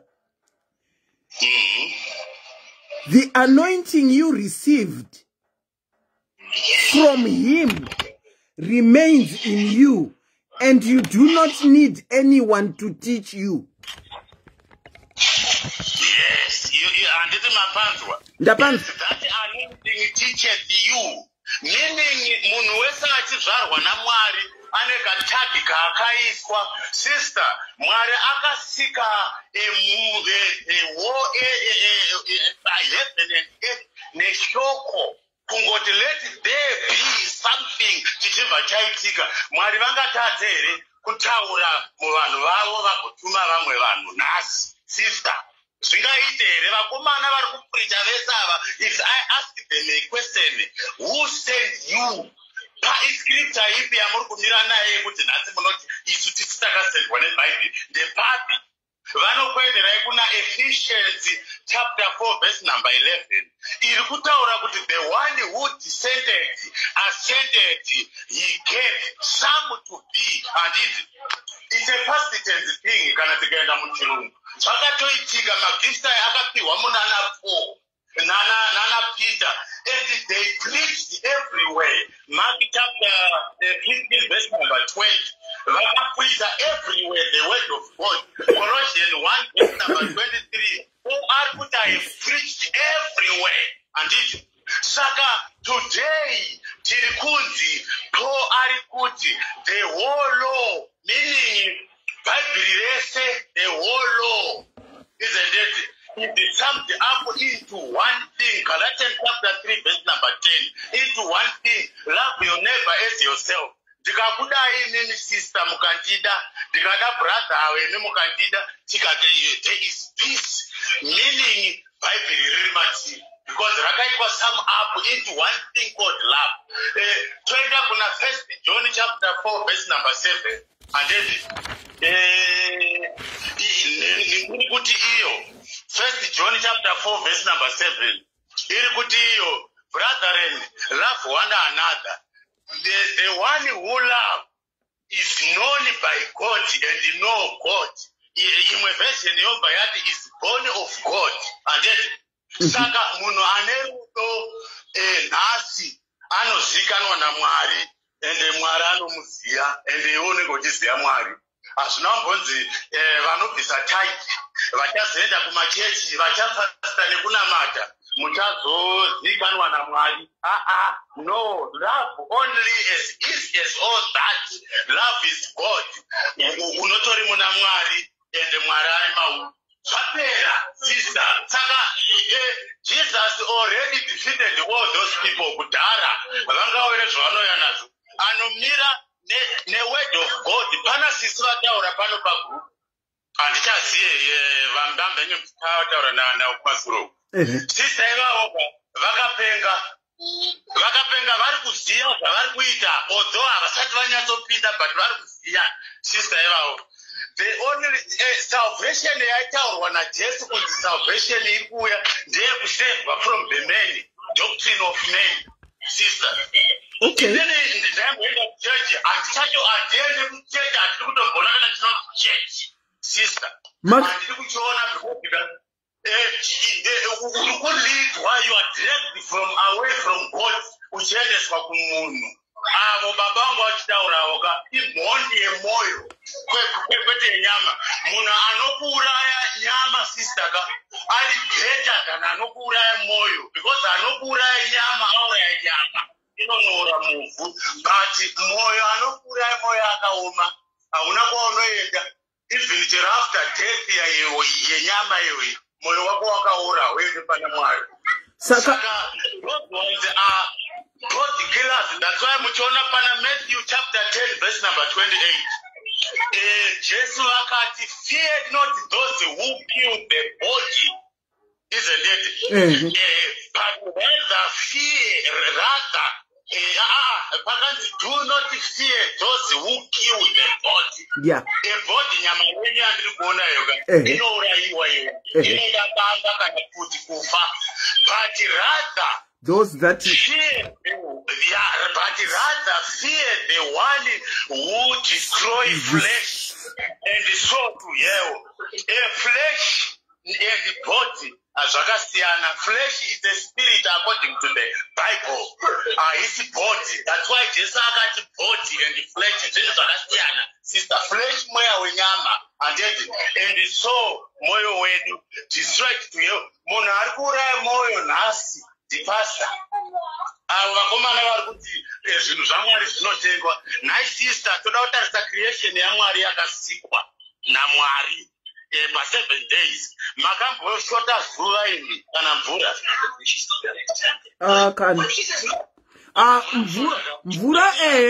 mvura ndakamboshota kumaraini kwandinogara kwangu ane 10 years kusingabude mvura. Kusingabude mvura yepasi here kana kuti yemapombi yemamene yemapombi baba. Aiwa izvo ndezvevanhu izvo. Mukaenda kugungwa munonowana yakazara mhipe yakazara inongonaya kudenga zvemamene zvinopera. That's why tikaenda pana 1 John chapter 2 verse number 15 Mwari vari kuti do not love the world or everything that comes from the world. Roenderera mberi Bible robva rati what is in the world doesn't come from the Father but from the world. Saka ukada kutarisa avo vakomana avo kwandiri ndinovati mabora ngoma because zvavari vakomana avo vari kuti bhadharai mari Mwari anokublessai nezvinhu zvacho ukazvitarisa ndezvenyika sister. Zvenyika zvinhu zvacho scripture yobva yakazvibve kuna Mwari. Saka woda kuti ndibhadhare mari yenyika yoenda kuna Mwari. Ndiri kuda kukupai scripture sister yakanzi the true religion mubhaibheri. True religion in the Bible. Hamuna kumbonzi Christianity. Kana muri munhu akangwara ane wisdom today, don't call yourself a Christian. Today you are a believer. Christianity is a genealogy of the Pharisees. Satan akadeceive perplexed in the Antioch.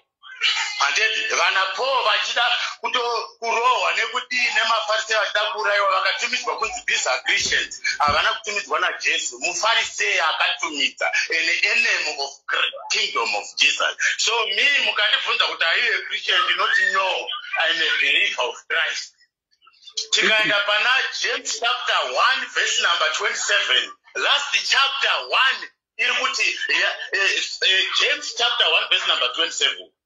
Iri kuti iyo the true religion before God is to visit widows in their affliction. Anditi mapanzwa sister, hapana kumbonzi kubhadhara chegumi ndo true religion, kuenda kuchechi ndo true religion. Pari kunzi pamuri ipapo mukaona kuti uyu ari kutambura uyu momubetsera. ndo true religion. Ilafu kaya yatambotaura kumasure kuya. Yakasiwa na Jesu kuna sisi ataura vaya. Na Jesu pana ndakanganwa scripture but it's John chapter 13. Kuti my children, I am now leaving you. Ndi Jesu akutaura kauri. Asi ndiri kukusira new commandment. Haana kuti commandments. New commandment meaning they were old commandments because pane new pane old. Yokumvati lafona na. Haana chimwe chaakawedzera. Ma-apostles akapreacha love. Message ma-apostles kutangira pana Acts iri kutaura zvelove chete kusvika kuna Revelation. So any man who love ana Mwari and ari muna Mwari. Simple. Though it becomes the true religion, Joe Christ wajona. Not all those who kutaura taxes. Inini kwandiri matax I don't need kana sister. It is better kuti ndinogara neshumba kana nenyoka mumba. Nyoka is an animal created by God. Snake than a pastor. Because the snake can ruma nyama and inofa nyama. And also moyo. But unaona wa moyo ne muna not pastor ka wafa. Both sides, both inofa moyo wafa. Hauna kwa unoenda. Madwa sister. Saka baba, apa murkuti tithing doesn't apply to us today. According to the message of apostles, which Christ commanded those who shall believe in him through the message of apostles, because Peter denied, achida kupiwa mari, kana Acts chapter 8 verse number 20, akataura fair kuti to hell with your money, perish to hell, for thinking that the gift, mulibona zvikutaurwa na Malakai. Malakai iri kuti ukabvisa mari, I shall give you shall have the what blessing what iri kuopposana nepatakanzina Jesu titende. Handiti mapaona iri kuti hazvitengwi nemari, blessing yaMwari haitengwi nemari. But iyo yavaibati vakomana ava vanoenda kunhengerekeni kuOld Testament. Ende tikada kuenda kuOld Testament kwacho sister. Pari kunzi message of God through prophet Malachi to the Israel. It's not just my Israel sister, it's my Gentile. Okay. And Gentile plus Israel, they are called believers today. Saka iliyo message kuma Israel. It's an all in just my Israel. Daya yakanaka Jesu hapana people say kuti vaiuya. Vaigowirei vanhu vachingobvisa type yavanoda Jesu vachiti vaiwirei zvino Jesu havana vakauya. Ndokumva vati I didn't come to abolish. Pana Matthew chapter 5 verse number 17. I didn't come to abolish the law and the prophets, isn't it? But I came to fulfill. Jesu ari kutaura nhasi mutwa dheira tiri kutaura irori kuti I came to fulfill. Tozosvika mangwana takuverenga message yavo takuifulfill. He fulfilled Jesus, law and the prophet. Because kana tichiti law and the prophet a message yaitaurwa nevanhu vachinyora. Law a message yakanyorwa naMoses. Ma-prophet is a prophetic message yataura about Jesus. Nema-prophets akareva naIsaiah nanani ndo yakadocumentwa yanditi. Okay. Kopa contribution apa baba munotichi. Tichi contributor kupi kunayo anzadzi. James 1 chapter 27 iri kuti the true religion ndeye kuvhizitira vasina nekuvabetsera munhamo dzavo. Anditi iri kuti true religion. Saka yecontribution yoka hameno kuti ndekupi because Acts chapter 17 verse number 24 ndakupa anditi iri kuti iyo Mwari vakasika denga nenyika nezvese zviri mairi havagari mudzimba dzakavakwa nemaoko evanhu. Saka isusu tobva tanzi uyai kudzimba dzakavakwa nemaoko evanhu ikoko zvichiri kokwaneresisa. Asi 1 Corinthians chapter 16 iri kutaura kuti a collection for God's people. For God's people. Handiti muri kuona kuti ndipo aiudza sister mukada kutarisa bhaibheri riri kuti iro church in Corinthians, Church of God in Harare town, Harare capital city, and it church in Nemi, we are church is just a word which just says people, yeah. Church is not. It's not a building as people think. Tiri church vanhu vari kurarama according to Christ munzvimbo yakati ndozvaitaurwa naPaul haana kuti mubuilding vanzati handede saka pari kunzi ini nemi taona kuti kubulawayo kana kugweru kune vamwewo vatende vasinawo chavainacho handedika saka zvavasina chavainacho vari kuti pane zvamakaonawo emimika unganidzai ndigoya ndichitora ndigoenda nazvo kujerusaremu ndinopawo vasina ndokubva kwavataura kuti pamuchazoshayawo emimika ivo vawana vachazokudiyo chamashayawo vachazokupai ndokumba bora ngoma rabata ipapo rikati apa panobvisa varipo pangowana mari pakungo aya sister ka ini ndandongotaura pandiri mabora ngoma simple kwandiri noti kunani inini nezviri mandiri I just hate a person anouya kwandiri achizviti I'm pastor. Jesus ndiye chete pastor. Chete Jesus pastor means shepherd. Saka shepherd wedu nhasi mweya waJesu uri matiri munoti leader. Muri kuona kana tiri mutauni makazara vanhu mweya muyasisa mutauni masikati makazara vanhu. Vanhu vanenge vachitsaukirana, vamwe vachidetserana, vamwe vachidii. Imo mutauni yamweyo muri kutonamatwa Mwari isingaite ndokunamata ikoko yako. Bhaibheri rinobva rati faith without works is dead. And faith without works is dead. Ndingati ndakuona sister muchatakwa nematsotsi ndobva ndatopfipinza maoko muhomwe ndiri kupfuura. Inini handisi parudo, handina faith. Handiti. So faith without works, no faith yedu. Bhaibheri rinobva rati the just shall live by faith. Not by paying tithe. By faith. But ivo vanogona kuti faith yacho kupeya tithe. No. Iri kunzi faith in Christ. Who is Christ? Bible rinobva rati Christ is the righteousness of God. Christ is the love of God. Ndozvari kutaura. Saka inini life yandorarama Paul ari kuti kuna Colossians. Life yandiri kurarama ezvinezvi ndeya Christ. Handiti? Ndiri kurarama munashe. Handichararame old life yandairarama. No faith yacho iyoyo. Christ is the love of God is righteous. So ndikararama nerudo kune neighbor yangu isipo mani zvatopera. Zvasiyana nekutaurwa iyo nevava vezvavo.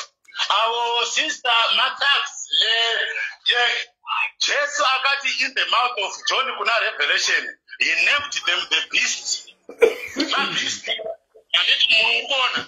Paul akavati pana Acts 20 verse number 29 akavati these are serpent wolves. Ndikaona mufundisi ndaona imbwa inogara muchando yakwete chimbwa mupengo chekumusha chakashanduka chinogara mutsango chinogara munodziya iyo imbwa inogara muchando inorara mumaifu.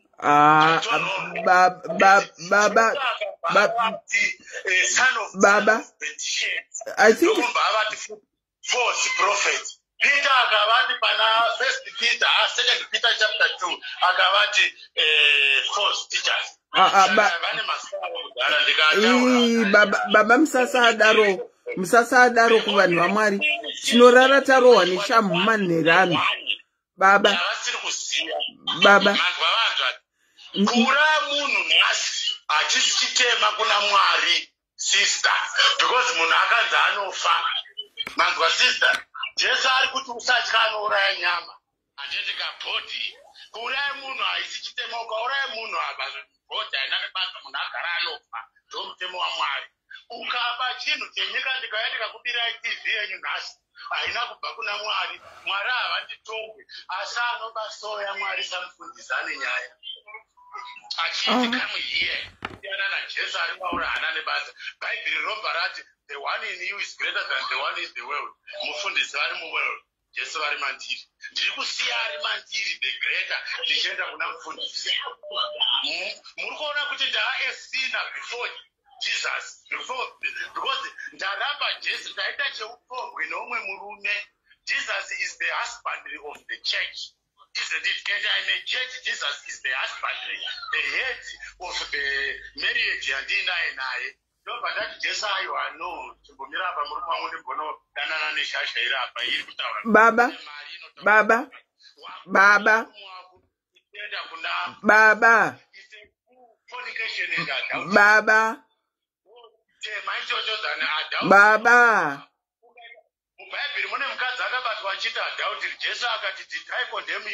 Baba. Baba.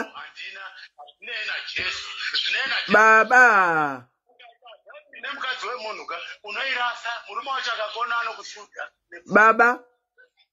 Baba.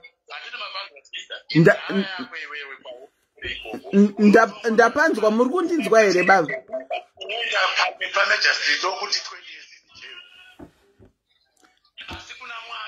Baba. Baba. Baba.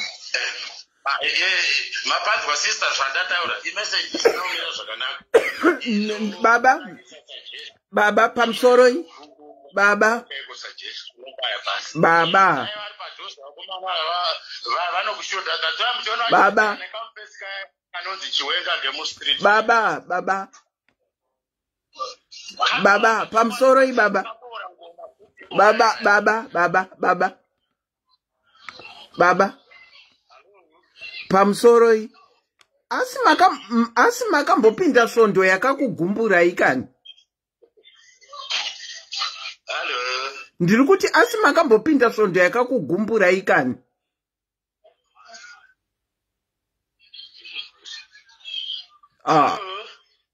Ndiri kubvunza kuti asi makambopinda svondo yakakugumburai kani?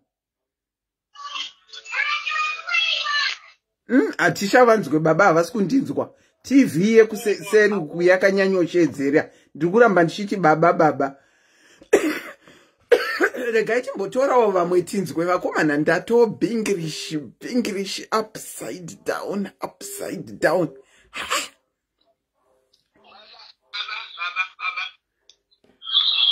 Ndokumbirawo kuti mudzore volume kuseri. Hello.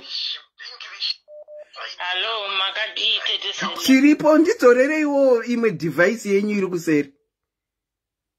Okay, ndakuizima. Zvinhu zvacho. Nhasi Bible study yacho yakaoma iyi ndinokuchingamidzai pachirongwa tithing or contribution. Munoti chii nenyaya iyi? Inini panyaya iyi handingati ndine zvizhinji yangu zvandoziva.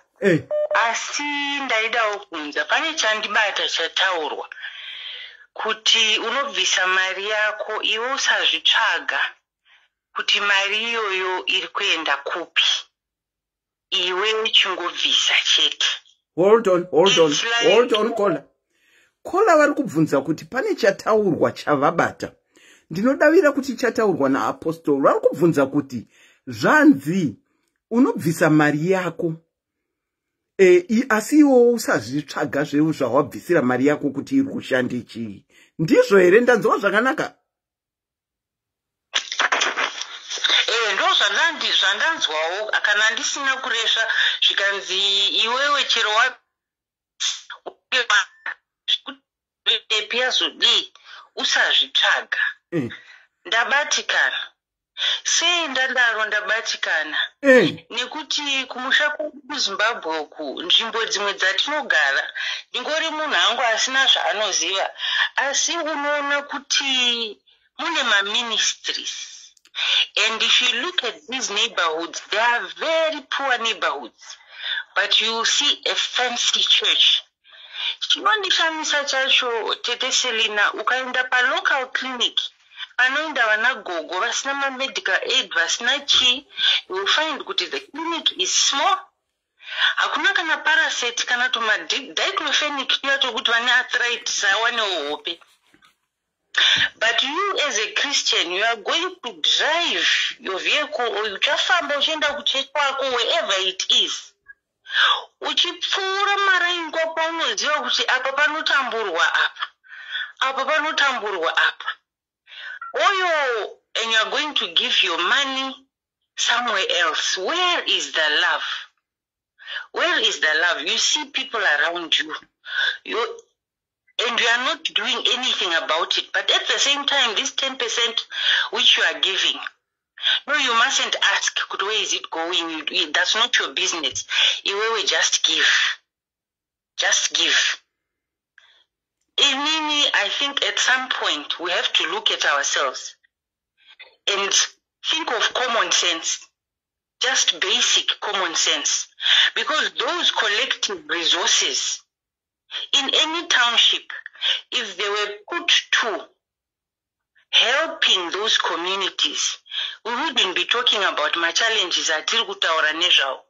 There is a brother who said, who talked about love. And you also talked about your story where you were a widow and you were getting nothing. Nothing at all from anybody. But it was those around you, right? My prince, I'm not sugar. My prince, I'm not mafuta, and so on and so on. I met a gentleman, and had been going for some years. This gentleman, a medical degree, but there was no money. That Sangano where he went to, that is his testimony. He never got anything. It was ma Muslim. Vanoita zvezakat. Kuti kana vachita business, vane percentage yavanopa vanotambura.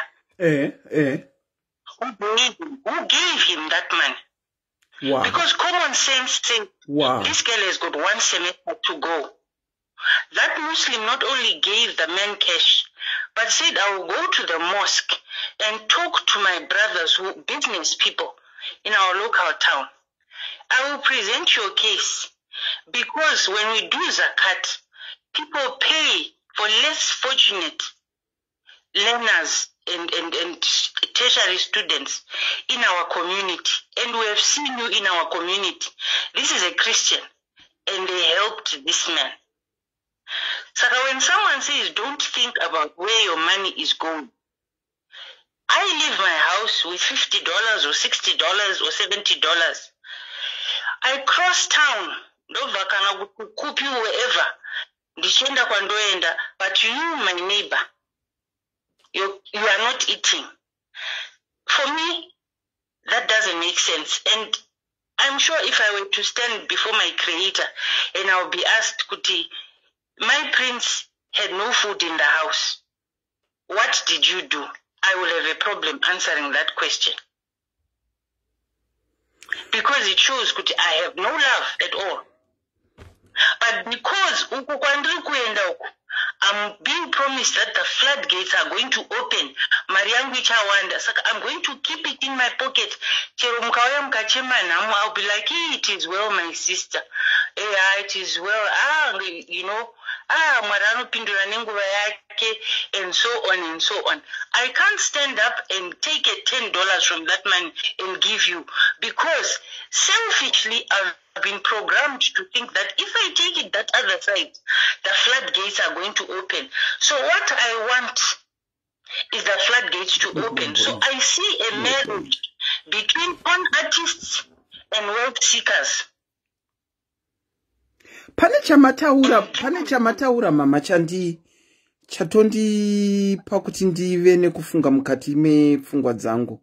When you gave that example of a medical mwana vaitopinda svondo asi mwana wasara ne1 semester. We all know medical degree unoenda for 7 years. 7 years uchita medical degree mwana asara ne1 semester. Vemusvondo maaipinda vakatadza kumubatsira. I'm looking at it in the city that I stay here, Cambridge. I can safely tell you the Muslim community inobata basa zvakutondipawo kuti ndinyatsofunga kuti vanhu vamapa example ava they really give and they give and for sure they do give. Exactly like that brother said. I saw one Buddhist at some point. They had a lot of food for widows, that had been identified, and I asked mwana wavo wandaidzidzisa ndikati ko zviri kumbofamba sei, muri kuita sei?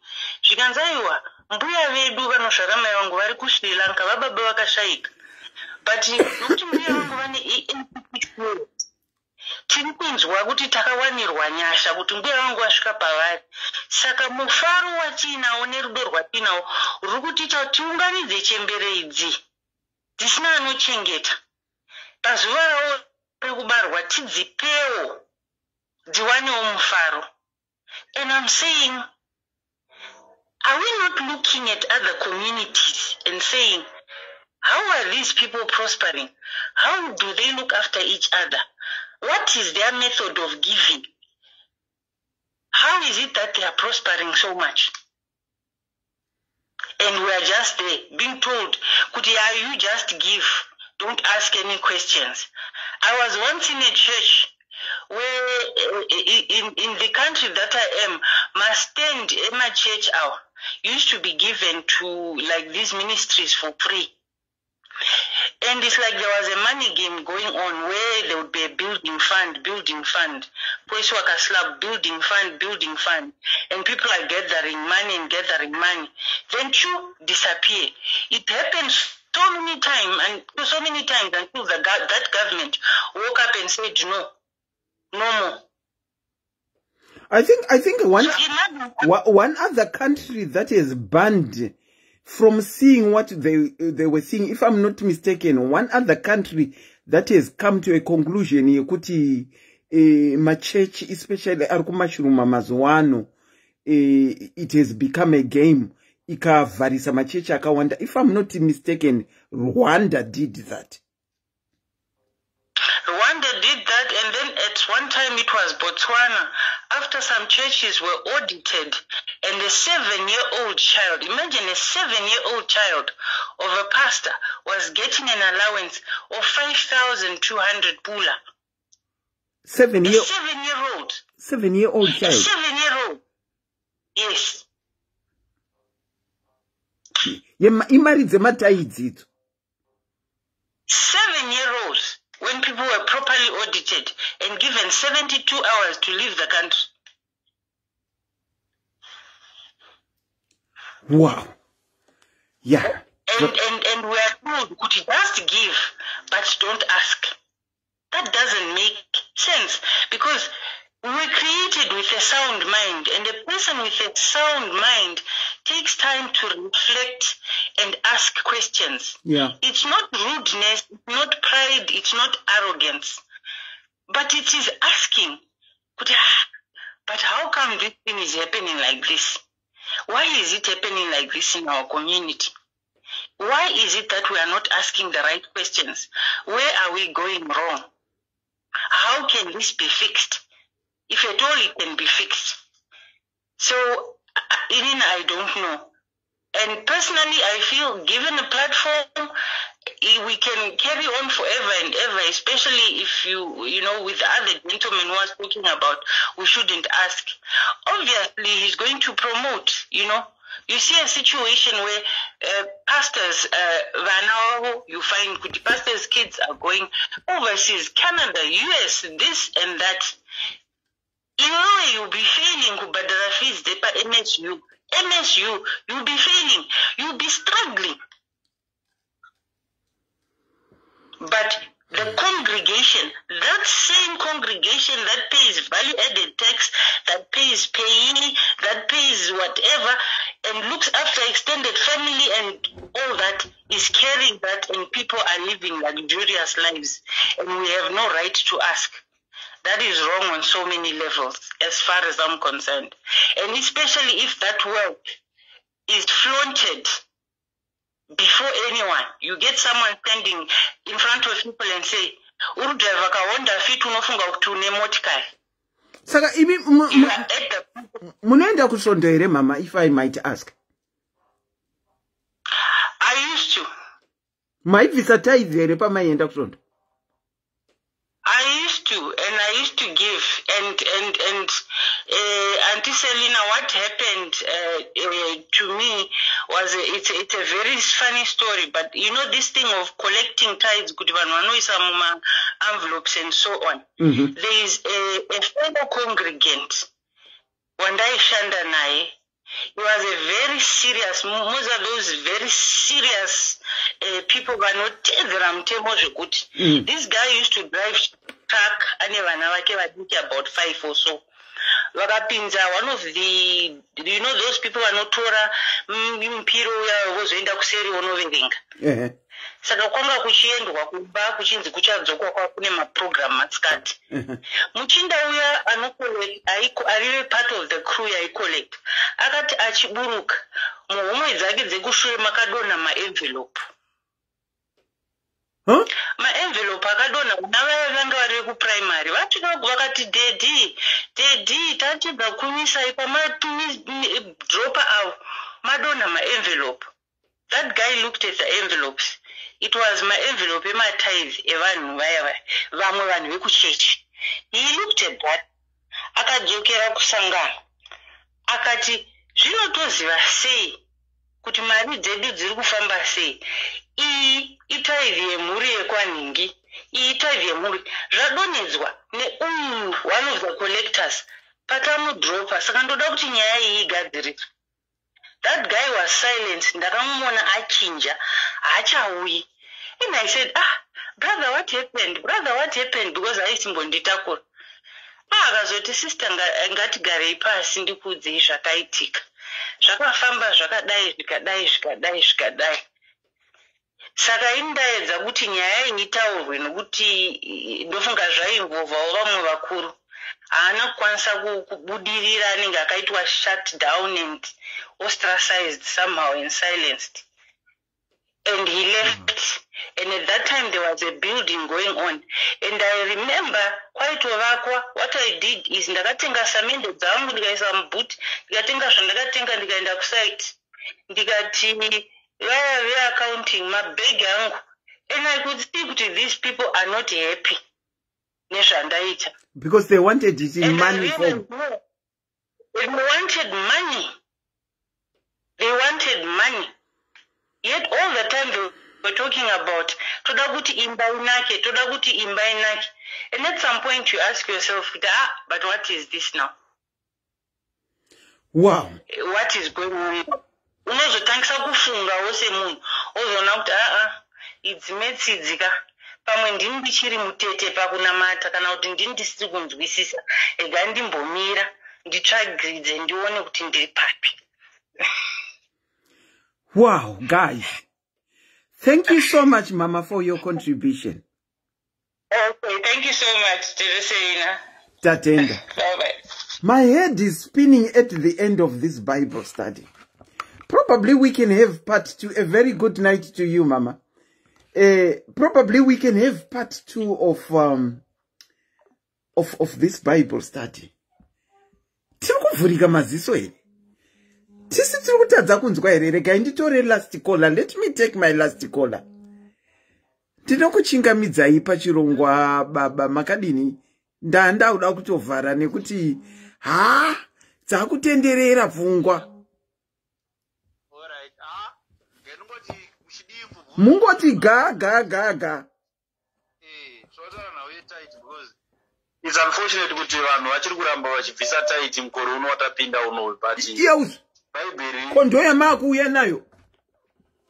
Bible really clear on what is tithe, because andisena makaverenga Bible renyu zvakanaka pana Deuteronomy 12 verse 6 rinokuratidzai zvinobviswa zvetaiti. Ani mabona Bible ndifonera direct wedwe mati Deuteronomy yani 12 verse 6 vakomana makondo paakuda kufasa indakuda kuvhara nekuti inini 12 rega itende kuna Deuteronomy 12 verses 6. Deuteronomy chapter 12 verse 6 inoti. Where are you? Verse 6.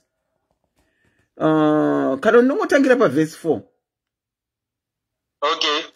You must not worship the Lord your God in their way, but you are to seek the place the Lord your God will andisikuona baba taurei andisikuona maziso angu. Alright. Ipapo panotaurwa nezvinhu zvinobviswa taiti, because taiti ainambobvira yakabviswa mubhaibheri semari anti. Hapana kana one verse unotaura kuti taiti yakabviswa nemari. Yakabviswa sechi. Hapana kana one. Paibviswa zvirimwa anti. Paibviswa zvirimwa ndo verse iyoyo mozoverenga makuona anti verse 6. 12 verse 6 iyoyo. Nokudza zvinhu zvaibviswa taiti. Aiwa ndozotambotaura patataura nayo kopa. Kuti ungaende kuchechi nemabhandiro emuriwo here nemigomo yechibage vakabvuma. Good. Ndo zvinobva zvakuratidza kuti taita hakusisina kuti haukwanise kuenda kuchechi nemabhandiro emuriwo nemigomo nenhingi nemombe. Because taita hakusisina. Ende taiti zvaibviswa sezvirimwa. Jesu paakauya iye anambobvira atora taiti. Makaverenga Matthew 23, Jesu anenge achitotuka vaFarisi kuti munoisa joko ramusingagone kutakura pavanhu sei. Pana Matthew 23, Jesu anotuka vaFarisi. Imi munoisa joko ramusingagone kutakura imimi mega sei. Hamugone kusumudza kana chigumo kuti mukwanise kutakura zvinhu izvozvo, asi munoda kuzviremedza pane vamwe. Handiti mabona. Tobva taenda kumberi kwedu kwatinoenda tinonowirirana imimi neni, ngatitange tawirirana kuti taiti mutemoka is a law. Handisika? It is a law. Good. Kana taiti iri law, mobva manovereka Galatians 2 verse 21 inochedzera kuti andikuonese nyasha dzaMwari, nekuti dai kururamiswa kwaiuya nemurayiro, Jesu Kristu akafira pasina, kuratidza kuti murayiro hauna kukwanisa kururamisa munhu. Hebrews 10 verse 4 inodaro. Handimazona kuti ropa rehwai neremombe rakatadza kururamisa munhu. Munhu akararamiswa neropa raMwari. So vanhu vanobvisa taiti vachitakura kuti vakusvaga kuti kururamiswa, havafa varuramiswa netaiti. Vanhu vanobvisa taiti vachitsvaga kuti vaite mari, haufa vaita mari pasi pezuva nekubvisa taiti. Handii mazvaona handi? Okay. Haufa vaita mari nekubvisa taiti, mari inoshandwa. Ndosaka makaona Adamu chaiye achiudzwa naMwari akatoudzwa kunzi timba pasi apa udye. Handii mabona. Hakuna Adamu paakabvo dai taiti kubvisa taiti chaiko kwai kururamisa munhu kana kwaitisa munhu mari. Dai Jesu asina kuuya, because ana Solomon the headman. Vamasingaite zvese zviya zvekuti vane mari dzekutsambura kuti mbobvisa taiti ozodaiwo. Angatori nemari yacho kudhara Solomon. Handii mabona. Solomon headman. Jesu achiuya pana Matthew 5 anotanga kutaura kuti vakaropafadzwa varombo pamweya. Haana kutaura zvenyama. Handii mazona. Jesu paanotaura pane imwe vhesi inogara ichitaurwa nemapasta mbavha idzi dzinotora mari dzakafanana namakandiwa nanamagaya. Musadaro vanhu vaMwari. Vanotaura kuti vanhu vaMwari takasadaro hatina zvatinenge tichiita, tofanira tionesani. Kana ivo vachizvidhifenda vanozonga vachizvidhifenda, because obviously chaenda kubati 2. Mbavha idzi dzinotora mari anti dzinotaura kuti idzo varombo venyu muchagara muinawo. Varombo hatimbove takagara tiinawo varombo vekushaya mari. Havanzi ndo vaitaurwa nebhaibheri. Bhaibheri rataura zvevarombo vemweya. Ndo vanotaurwa naJesu kunzi vakaropafadzwa varombo vamweya, because varombo vemweya vachagara varipo. Handiti mabona. So nawe taiti yekunzi vanhu vanobvisa chegumi vanoita seika, kutorohwa mari, kutorohwa bhega, hapana zvimwe. Haufa wakakomborerwa. Bvunzai izvezvizvi handi mucomment section umwo. Mune vamwe vakatozara anti vakazara vakabvisa taiti kubva Prosperity Gospel ichitanga kusvika nhasi uno haasati atenga kana stand, haasati atenga kana mota. Handii mabona. Asi anobvisa taiti every month. Akutoita rombo rekupedzisira, because kana bhutsu atoni 1 yekuendesa kuchechi inogara modrop inonzi ndeye kuchechi. Kuchechi achingonopa taiti chete, achingoendesa taiti kuchechi chete. Handii mabona. Because vanhu vane taita nhungo dzekuverenga bhaibheri. Takunamata zvazva zvekuti like I said before kuti takuendera kuchechi as a way of like zviri paschedule. Handii mabona kuti obvious Sunday ndofanira kuenda kuchechi, ndodzoka kuchechi. But chawaendera chacho hausi kuziya. munhu akutofunga kuti akabvisa taiti aruramiswa pamberi paMwari. Munhu akutofunga kuti akaenda kuchechi nemari aruramiswa pamberi paMwari, but hazvisiri izvo. Even Paul nauye taiti akaitaura mavaverenga Corinthians 2 verse 9 kusvika ku7. Paul anotaura kuti mumwe nemumwe ngaape sezvaakafunga mumwoyo make, kwete kuti pastor anokubatsira banga kuti bvisa chegumi. Mumwe nemumwe ngaape sezvaakafunga mumwoyo make. Imini munopa anti makada kubuda memba menyu nedhora kudandisa dhora kuchechi ndimi, makada kubuda ne$5 ndimi, makada kubuda ne$100 ndimi, kana makada kubuda ne50% of your earnings ndimi. Hapana kunzi 10% ndio chete. Kana makada kubuda ne100% of your earnings ndimi. So problem yataita manje ko naikola kola pane rimwe vhesi mubhaibheri riya rinotaura nezvemukadzi akauya isirivha yake imwe chete here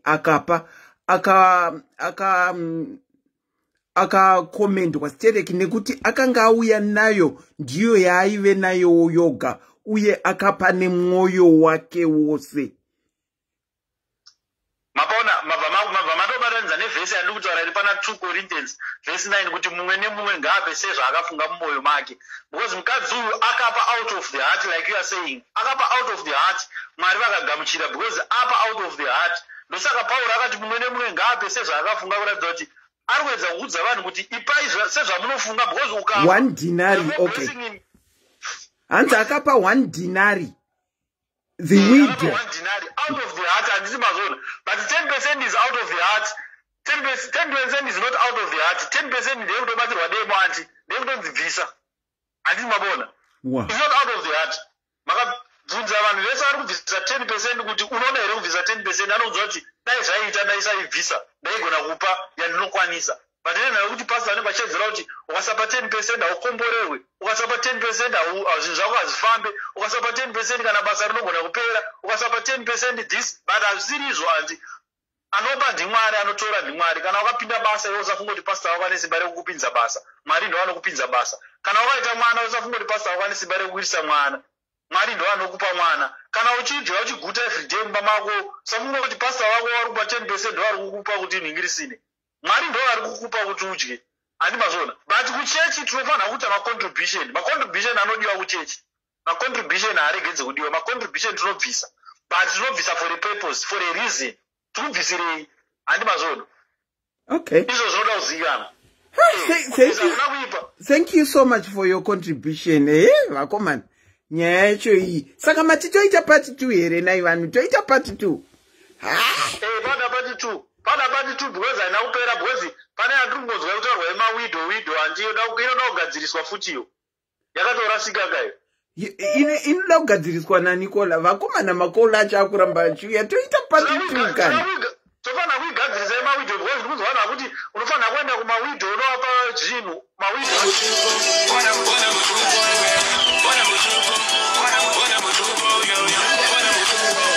ndiri palive wedwe. Handisi mabona ati. Zvine nharo. Panotaurwa zvemawidow handi hamuziri maitaurwa zvemawidow. Mawidow aitaurwa magentiles handi kwete imimi. Wo.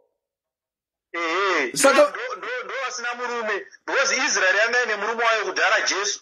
Ndosaka mchizwa Jesu achitaura kuti ndini murume muchechi mukadzi waJesu.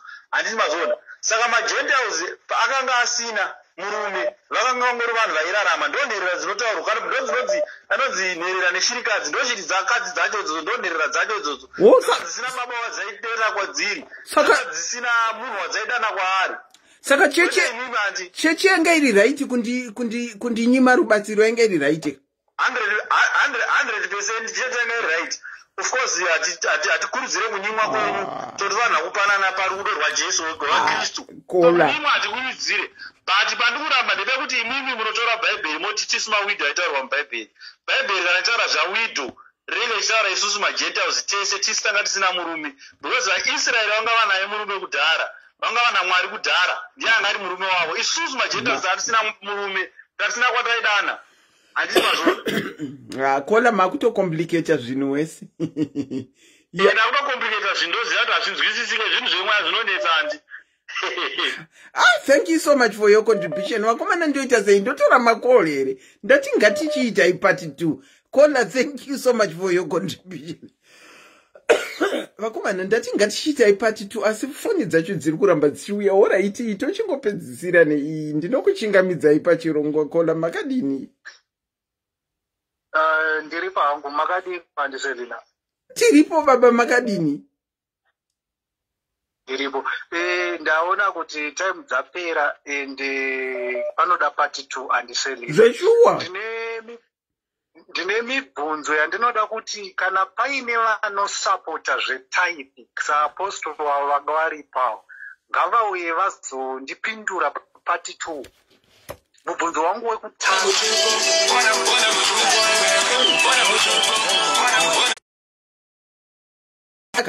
Hold on, caller. I think we'll have to do part 2 because vana vachaone number and they are desperately wanting to contribute.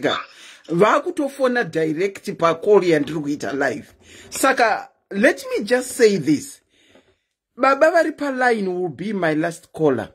I think this warrants kuti tiite part 2 on Tuesday. Todzoka ne part 2.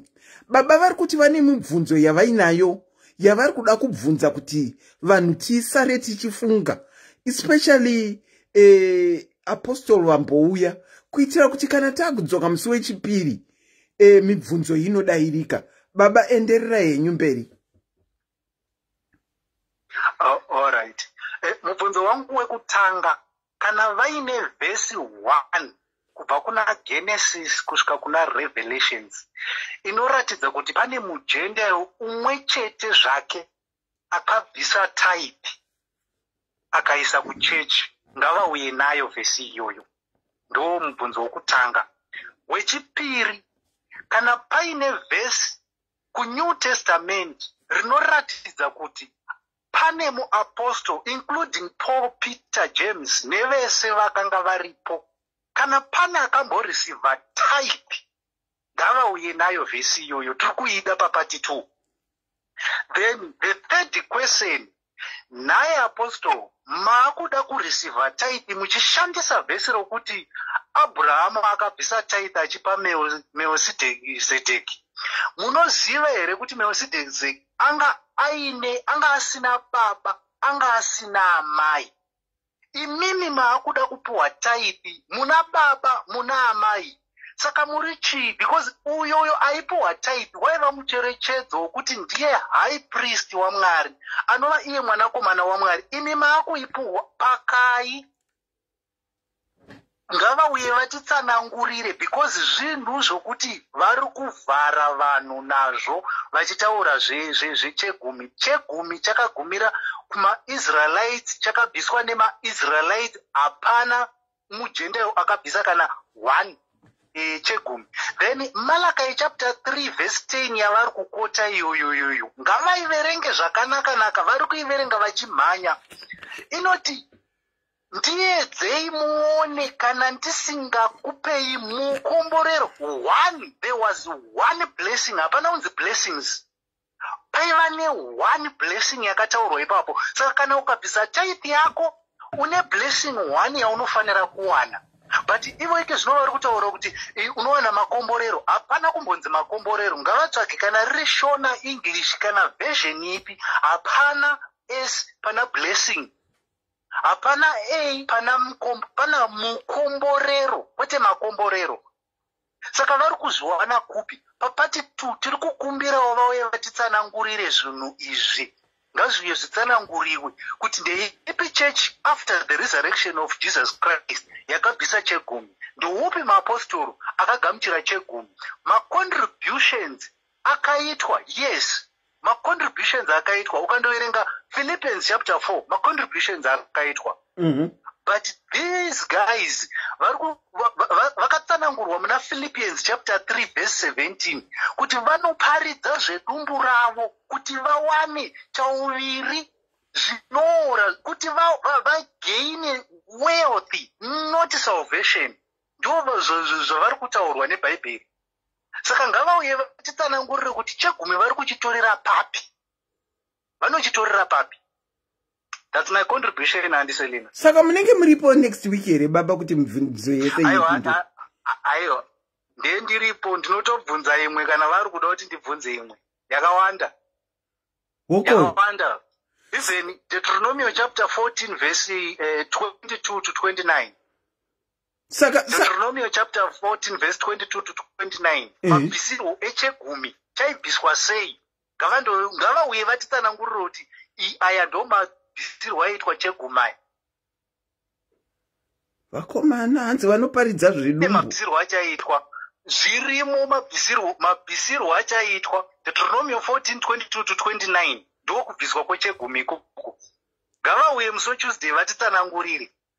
Ngavauye vatitsanangurire tinenge Fani Madhumbe unofunga kuti tingaudzwe chi iwe Fani Madhumbe ka. Iwe Fani Madhumbe. Don't be funny. Baba, ndinotarisira kuti tinokuona musi wechipiri. Yes. Thank you so much for calling in. Ndatenda. Good night, my auntie. A very good night to you too. Thank you. Vakomana, ndochidodzima kandowind off. Nekuti after all this is said and done, I can truly testify to you that this Bible study has left me with so many questions. And it has caused the confusion for the confusion of my brain. Kuda ndosaka apostle ronga kuti aikona kunoita ma Bible study yenyu muri mega nekuti muchadzidzisana zvisirizvo. Amen. Asi kana waenda pamberi peclass ukanotichwa na teacher, even vakarefer ku one paragraph of the book ramuri kudzidza nezvaro, handiti vanoti encourage kuti go home unoverenga futi unzwisise, asi teacher vanenge vaticha pamberi. Asi tanzwa apostolo vachiti mukunodzidzisana ikoko ndo mukunoudzana zvisirizvo. Saka zvipi chaizvo ndezvipi? Vamwe vari kuti tithe vamwe vari kuti tithe aiwa, vamwe vari kuti contribution chete ndiyo yatinofanirwa kuita. Tanzwa kupa kunoita maMuslim, piro yavanoita. And I've also testified kuti ndichitarisa munzvimbo yandinogara, maMuslims they do give for sure. MaKristu tinopa, asi kupa kwedu kune question mark. Ndambokomplena paya ndikati ndakaita widow nditori muchechi ndaichaya dhora sendi rekuti mwana aende kuchikoro. Baba vazouya vakati hanzi hamuzirimi mawidow aitaurwa. Saka zvipi ndezvipi chaizvo? Vakomana, topic yacho yapedzisira yakora muto. Baba vapedzisira kufona vatisiya tine questions ekuti ngatiite part 2. Apostle vaya vagodzoka vati anzi mibvunzo yatabvunza. Hoping kuti apostle kana varipo, kana vachidzoka next week vakadzokera ku live ino, vanononzwa mibvunzo yabvunzwa kuti tozokumbirawo kuti vatipindure. Zvinhu zvine mugoni here izvi kana kuti zvine mutadzi? Bible study yekudzidzisana. For me hangu, I believe kana ndapinda mu classroom ndikatichwa na teacher kunzi 1 + 1 = 11. Ndinofanirwa kudzokera ndasvika kumba kuti ndinorava mabhukuwo ndichinyatsoona kuti teacher vanga vari right here kuti 1 + 1 = 11. Nekuti chida mukuda kungotichwa na teacher uchiteerera, uchitora zvavanotaura, usinganofufile nekuverenga wao wega, kuchakupa kuti ukure uchifunga kuti 1 + 1 = 11. Iyo iri 2.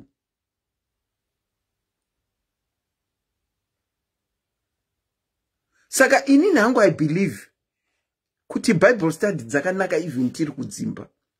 Tinoonesana. Tisamirire kuenda kusvondo chete kuti tichanodzidziswa Bible na pastor. Sezvandambotaura kuti tikatarisa machurch akaita sana Anglican, ana Roman Catholic, iwo ana Salvation Army dzedu dzatinoziva dzagara dziriko. Isati nombonzwa nezvematithing iso. Taiziva zvecontribution. And pa contribution paisatarwa any mari. Waiuya neyaunokwanisa sezvakaita widow uya wekuuya ne1 dinari yake akapa nemwoyo wake wese. Ndozvatakakura tichiziva. Izvi zvazonyuka izvi zvauya neprosperity dzamazuva ano. Prosperity and wealth gospel of today. Whereby vamutsurudza nyaya yetithing. I've even said in some churches, vane ma-constitution, kwatone ma-constitution mumachurch, vane ma-constitution avo vega. Zvino handizivi kuti kana muchechi muchiita ma-constitution avo mega, what's the use of Bible then? I know my churches ane ningirikini, ane ma-constitution, saka what's the use of Bible? Hanzi nechi imwe chechi constitution yavo inoti kana usingabvise tithe uite elder kana mudikoni. Ino handisi wangu kuti zvakanyorwa pape muningirikini. Zvakanyorwa kupi muningirikini muBhayibheri. Zvino kana machechi akuita ma-constitution.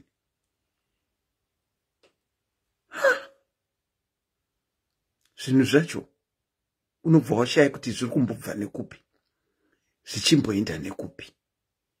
Ndataurwa kuti kune dzimwe nyika dzakatobhana, ndanzwa Botswana yakabhana iyo new upcoming churches. I know Rwanda for sure vakapiwa hours to close down their churches because Rwanda doesn't joke. Rwanda doesn't joke.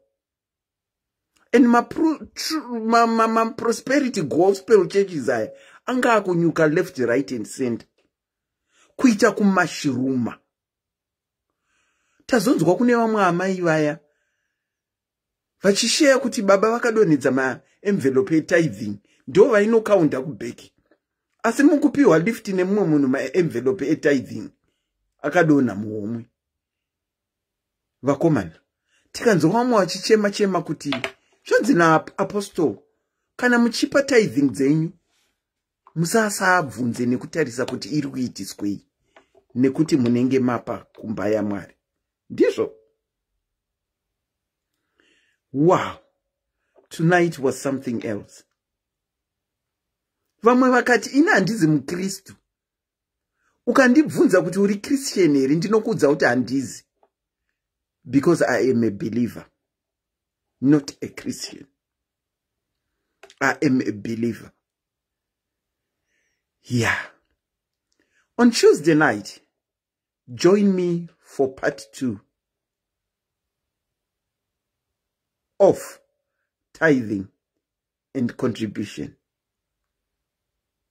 From me, Auntie Selina, it's a very good night to you. And thank you for tuning in.